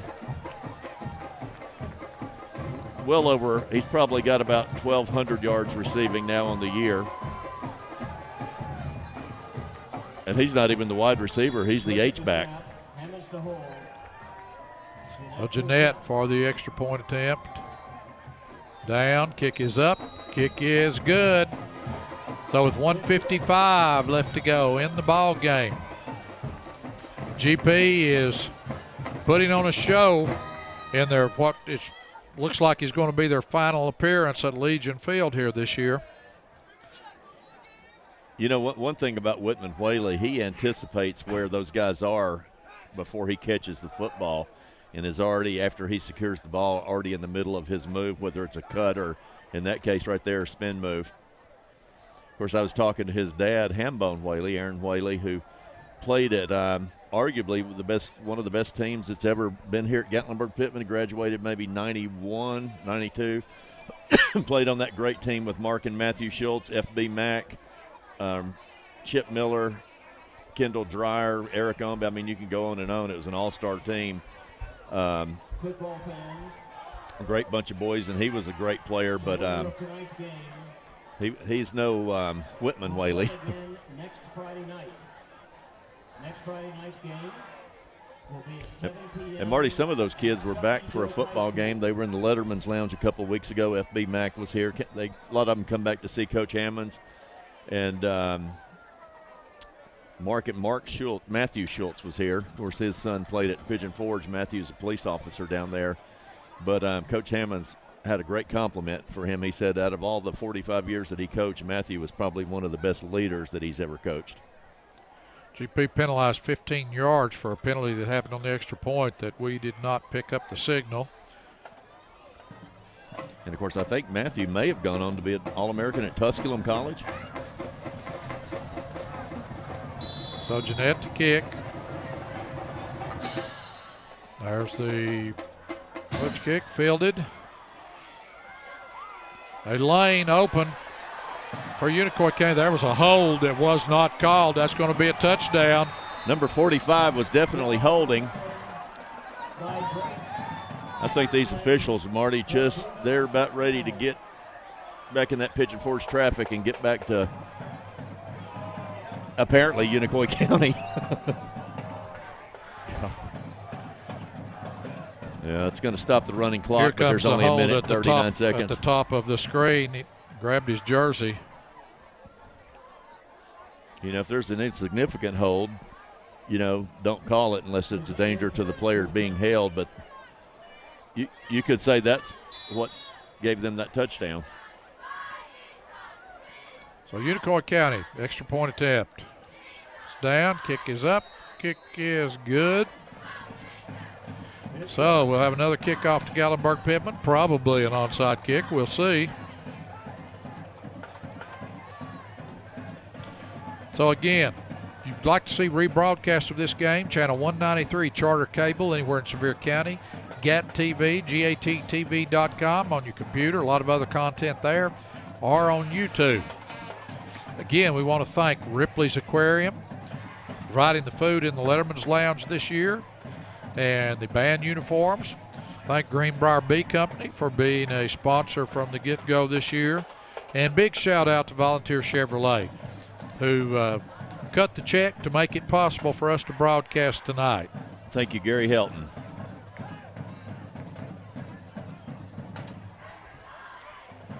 We'll have a little we'll have a little wrap up here right at the end of the game.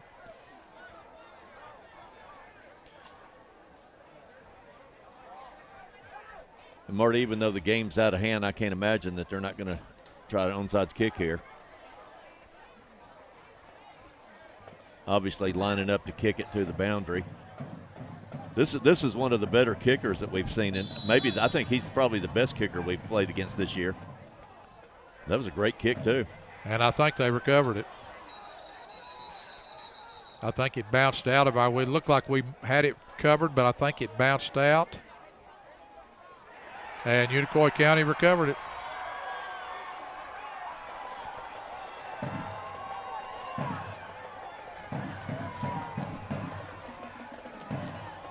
Onside kick. That ball never came up, Rob. We had it right there, but it popped out. Unicoi County comes out up with it. It's a hard one to handle. It's 1st and 10 Blue Devils. So with 1:35 left to go, Unicoi County has 2 timeouts. They trail 56-28. Coach Wagner still has his first unit. Coach Jimmy Rowland still has his first unit in there. Engel back to throw. Throws it into the ground. They wanted to go the little screen pass, but GP had that covered up. Whitman Whaley just destroyed that. They never had a chance.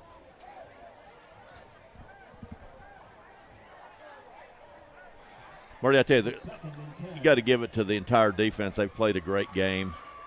I tell you, a kid that's really I'm proud of tonight is number 32, Elijah Brimmer. He's a sophomore, and he's played a good, solid football game tonight. He's had some big plays. There's the pitch to Edwards. They turn him back inside. And Marty again, and you also got to be proud of number 41, the nose guard.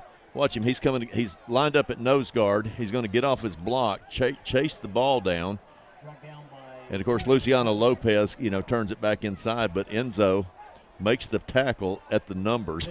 And that's his hustle and desire right there. Of course, then he almost gave a little extracurricular kick after the tackle play was over. Clock runs. 54 seconds left to go.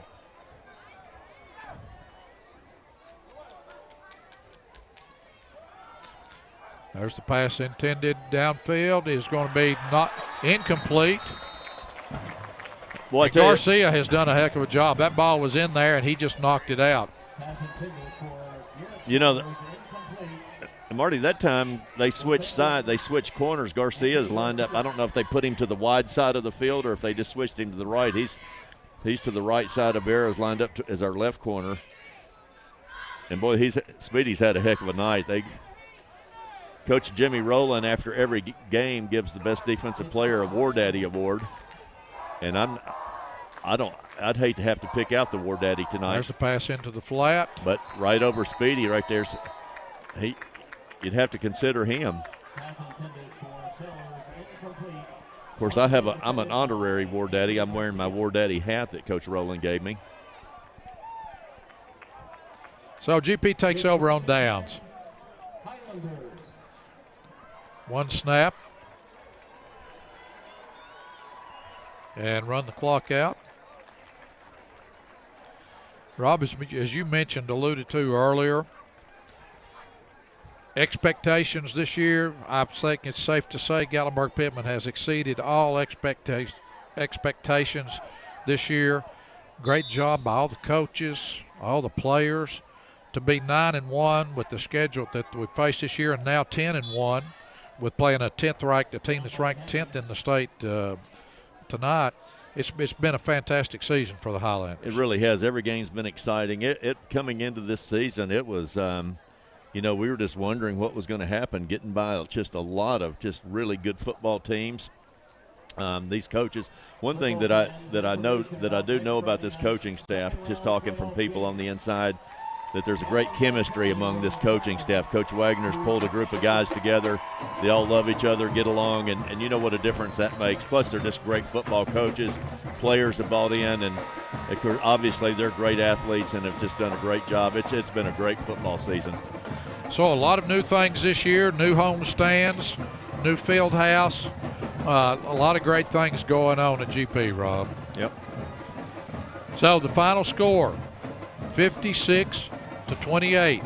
GP will be on the road next week to Chucky Doak. So all you Highlander fans, we want you to travel upstate to Chucky Doak, where we hope the Highlanders can come away with the win, and then they would face in the next round, more than likely, Alcoa.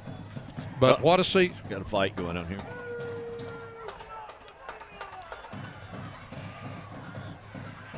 What a season it's been. And for Rob Younger,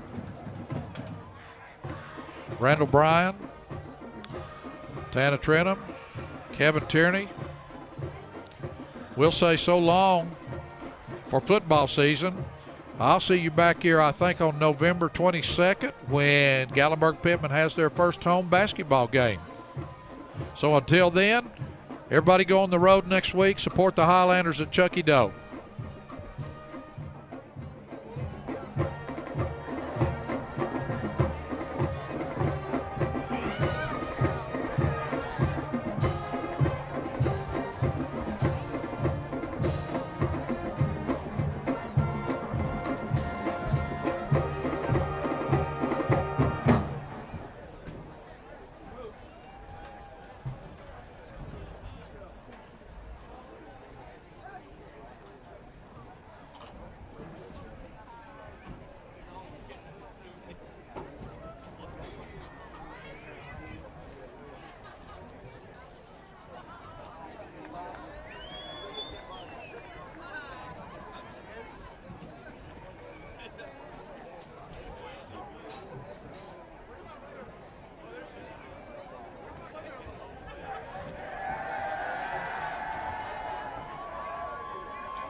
Highlander fans, here's information about next Friday night. With Chucky Doak's victory over Austin East, Chucky Doak will host the second round game against Gatlinburg-Pittman. Game time next Friday night will be 7 p.m. Tickets may be obtained online beginning by Monday. At Volunteer Chevrolet, our great selection of new and pre-owned inventory is competitively priced with great offers and incentives. Volunteer Chevrolet is your trusted Chevy dealership in Sevierville and the reason why our local customers keep coming back. From the time you enter our showroom to when you are here for service, you can expect to be treated like family each